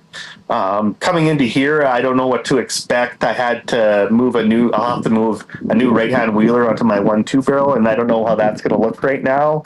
But, the great thing about it is we've had a great year. We're just going to go in. We're going to, work on the key horses, try to work some new ones in, and just see what we can do for the rest of the season. We're about 100 points out of first place, and anything can happen. How much of that's cement? Because in Calgary, guys, share this with the listening audience, viewing audience, and Edmonton Sports Talk, is there's pavement. And guys, we're not used to pavement at any of the shows. The Calgary Stampede, I believe, Jamie's the only show that has the horses walking on pavement, staying in pavement. How much does that impact the horses and wear and tear on them? You get to the end of those 10 days, and I mean, you're there for obviously more than 10. You're there for a good 14 days. They're getting stiff. They're getting sore. It's just like us. Like, your shins hurt, your joints hurt, your back hurts, and they get the same way. But we brought them home after those 10 days. We turned them out in our sand pens, and, the first few days they were kind of lazy and tired, and then by the end, just before I leave, I mean, they're dragging us out to the pens. They're bucking, they're kicking, they're feeling good. So it's hard on them, but it's the same for everybody. So you just kind of got to deal with it, and, work with your feed and management and your doctoring and all that to try to keep them feeling their best. Well, this was... lastly, James, yeah, go before ahead. we wrap Tom Glass's funeral was yesterday. And just simply... a bigger than life kind of figure in chuck wagon racing, a legend in the sport. I don't know if you attended it, but maybe talk about what Tom Glass meant to chuck wagons and to have his moment there yesterday for his funeral services and the celebration of his life. Yeah, unfortunately, I didn't find out till it was too late when it was going to be. We didn't come up till yesterday, and then I think we got here at about 4:00. So unfortunately, we missed his service. But I mean, this guy was a pioneer of modern chuck wagon racing. He came in, he dominated the sport for a number of years. He set the bar, and anytime these players, like you talk about a Tom Brady or Wayne Gretzky or something like that. And that's what Tom Glass was to chuck wagon racing. Another one of those figures like Kelly Sutherland, who just came in and was just always raised at the top of their game all the time. It pushes the bar for everybody. Everybody's like, how do I get to that point? Where do I go from here? And it makes everybody better. People start buying better horses, feeding better, training better. And, without guys like that build the sport, and those are the type of guys that end up on the boards that help make decisions, that improve the sport. And then on top of that, even after the sport, he went into the broadcast side of it and promoted the sport. And he's just been a huge figurehead and a mentor to a lot of drivers. So, a guy like that, he deserves his day in the sun. He deserves the accolades that he got because he worked at this his whole life. And, I just feel for Jason and his family for having to deal with that type of grief and pain right in the middle of the season. And how Jason performed during Calgary is just a testament to the type of driver and the type of mentor and what Tom meant to him to perform and produce at the top of his game, even in a time where he probably just felt like staying at home and being with his family. Well, Jamie, this was fantastic. Again, we were joined on video by JB Laboucaine, winner of the Rangeland Derby at the Calgary Stampede. Good luck to you this weekend in High River. Bucky, thanks for joining us here for Wagon Wednesday for the WPCA. Have a great weekend, Bucky. We'll catch up with you next weekend. Again, Jamie, good luck this weekend. And please keep producing the gold on Instagram like you did. Once again, that's Chuck Wagon Jamie. Follow it on Instagram. Go check out his winning ride from the Calgary Stampede. Jamie, Bucky, thank you guys both. Thanks, guys. All right, that was Wagon Wednesday for the WPCA. That was fantastic. I mean, double action.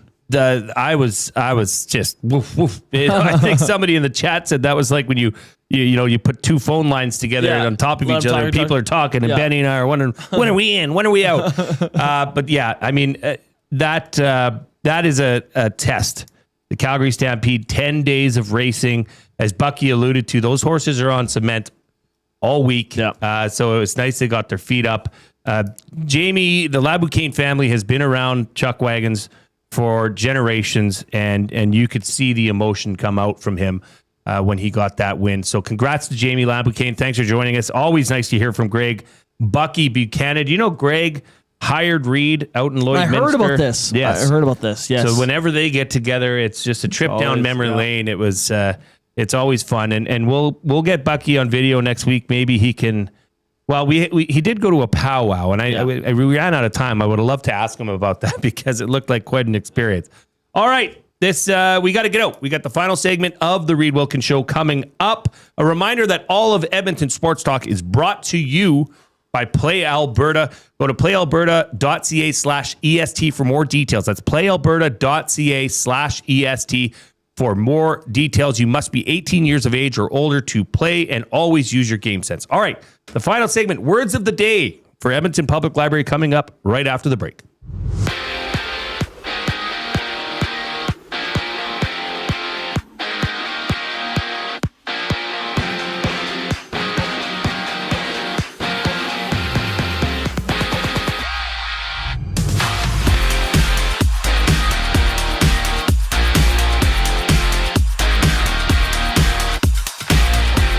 Elks depth chart for tomorrow in Saskatchewan against the Riders. Brett Boyko, Carter Arquette, Royce Metchie, and Brock Mogensen are back in place of Zach Mathis, Jaden Pearson, Tyshawn Blackburn, and Carter O'Donnell. O'Donnell sidelined for this week with a knee injury. In other CFL news, former first overall pick Damian Elford is rejoining the Stampeders after spending some time in the NFL with the Saints.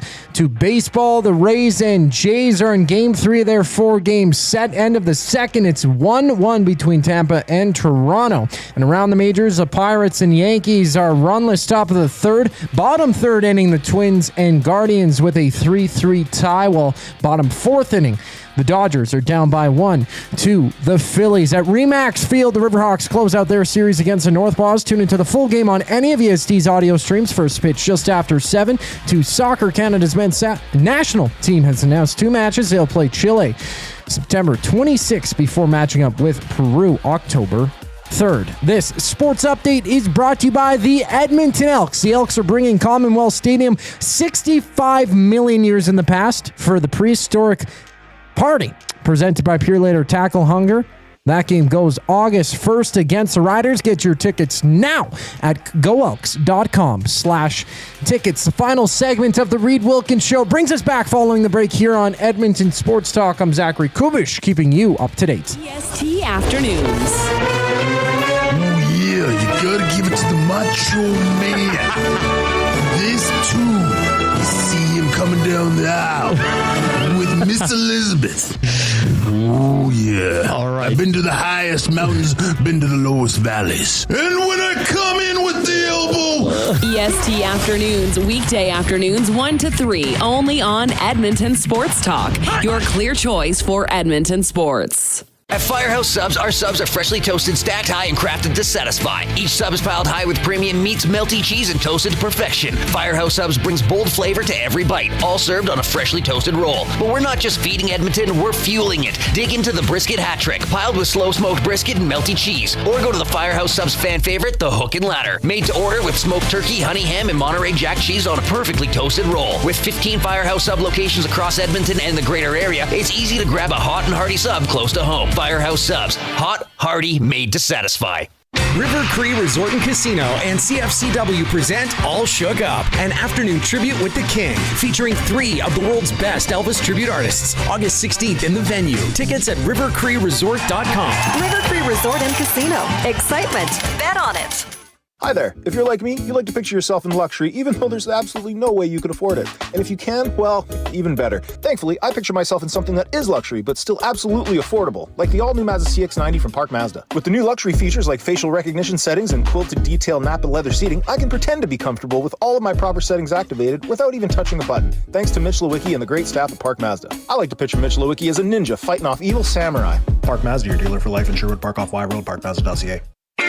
Your brand deserves more than just a whisper, it deserves a buzz. At the Hive Product Marketing, they specialize in promotional products that bring the buzz. From eye-catching giveaways to unforgettable keepsakes, they got the perfect products to make your brand stand out and get noticed. Visit the Hive Product Marketing and let them create the buzz your business deserves. The Hive Product Marketing, the official merch partner of Edmonton Sports Talk. Visit them online at thehiveproductmarketing.com.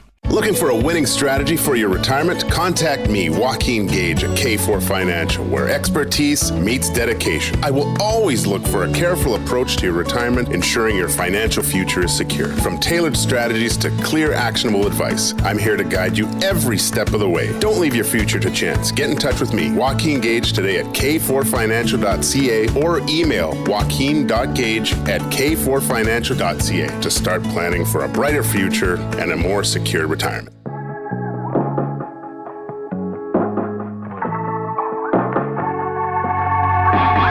Years go by and I'm fine on the outside, but on the inside, time and time, I'll admit that I still think of you. Thank you for joining us today on the Reid Wilkins Show with Jay Milne and guest co-host Benny Thomson, right here on Edmonton Sports Talk. We have been coming to you all day from the Canadian Brewhouse studio, where the wing flavor of the month is mango jalapeno. Turn up the heat this July at the Canadian Brewhouse with our wing flavor of the month, mango jalapeno. Flame grilled wings tossed in the mango jalapeno sauce. We're going to find out tomorrow. Oh boy. Get them while they're hot for a limited time. Pat Ketty of the Canadian Brewhouse will be joining us right here in studio tomorrow on the Reid Wilkins Show. Did you have a text that you would like to get to? Yeah. Library Pat in the River Cree Resort and Casino inbox says, "Hey, I can't listen live today. Still on vacation in BC, but I saw the show description for the first hour when the podcast dropped, and I take issue with the off-topic topic from today and yesterday for that matter. There are right smack dab in Reid's wheelhouse, and they're somehow scheduled when he's away. Yesterday seemed especially odd because Jay hasn't even watched the Indiana Jones movies. I know you got to fill the airtime, but I'm perplexed at these choices. Still a big fan, though. The show and EST in general is great." Library Pat. Well, I can tell you, Pat, and thanks for chiming in. We always love to hear from our listeners in the River Cree Resort and Casino inbox at 780-218-9999. That's precisely why I did this while Reid was gone, is because I wanted to have our listeners chime in and say, hey, I'm not the most, and to be quite honest, I do know a lot of the good movies, a lot of the classics that Ben and Coob should probably watch. I'm an avid music listener. I thought it would be encouraging to hear for these young fellas from the listeners and have the listeners put in a list of things. And Library Pat, to be quite honest, I mean, this is a success. Reid has told me lots of things to go check out. I'm sure. Trust me. I'm he sure doesn't of need that. to do it on the air. This was a success because if it wasn't for yesterday's show, Benny would not have known about the movie Old School. I would not have. And he wouldn't have watched it last night, which he did. And it was an incredible movie. And now we can say together that we're going streaking. Yeah. I mean, that's the beauty. That's the power of live radio. I'm not. All right. I know, Pat. You know what? To you, Pat, I apologize. I don't like to upset you. You're a lovely listener, but I do appreciate your comments. All right. We've got to get on to the words of the day for Edmonton Public Library. Tickets are going fast for EPL's After Hours Escape Room Adventure. Locked Library, the bookcase. Finish fast for the glory or take your time and immerse yourself in a story inspired by classic detective novels during this After Hours Escape Room Adventure on Saturday, July 25th. That's this Saturday. All proceeds from this event help support the work of EPL, with proceeds being reinvested into our collections, programs, and services for the community. Get your tickets at epl.ca/locklibrary. The word of the day with Reid and Jay. Oh, I'm sorry. Did I break your concentration? What do they got to say? Say what again? Say what again? I dare you. Let's find out. English, do you speak it? You know what I'm saying? Do you know what movie that's from, Benny? No clue. Snakes on a Plane. No. I always say that. Godfather. Samuel L. Jackson, very famous. I know Samuel L. Jackson. We've got to hurry up. Yeah, Pulp Fiction. Pulp Fiction. cool. Jay also chimes in the inbox, 7802-1899. You guys are hands down the best sports show in town. How about that? How about that, Jay? Jay. Thank you for the praise report. We appreciate it. Okay, this is Words of the Day, a Bootskis special for Benny slang term edition number 2. Beautiful. These are old-timey slang words, okay? Are you ready to go? Old-timey. All right, let's go. Okay, first word, whippersnapper. Whippersnapper.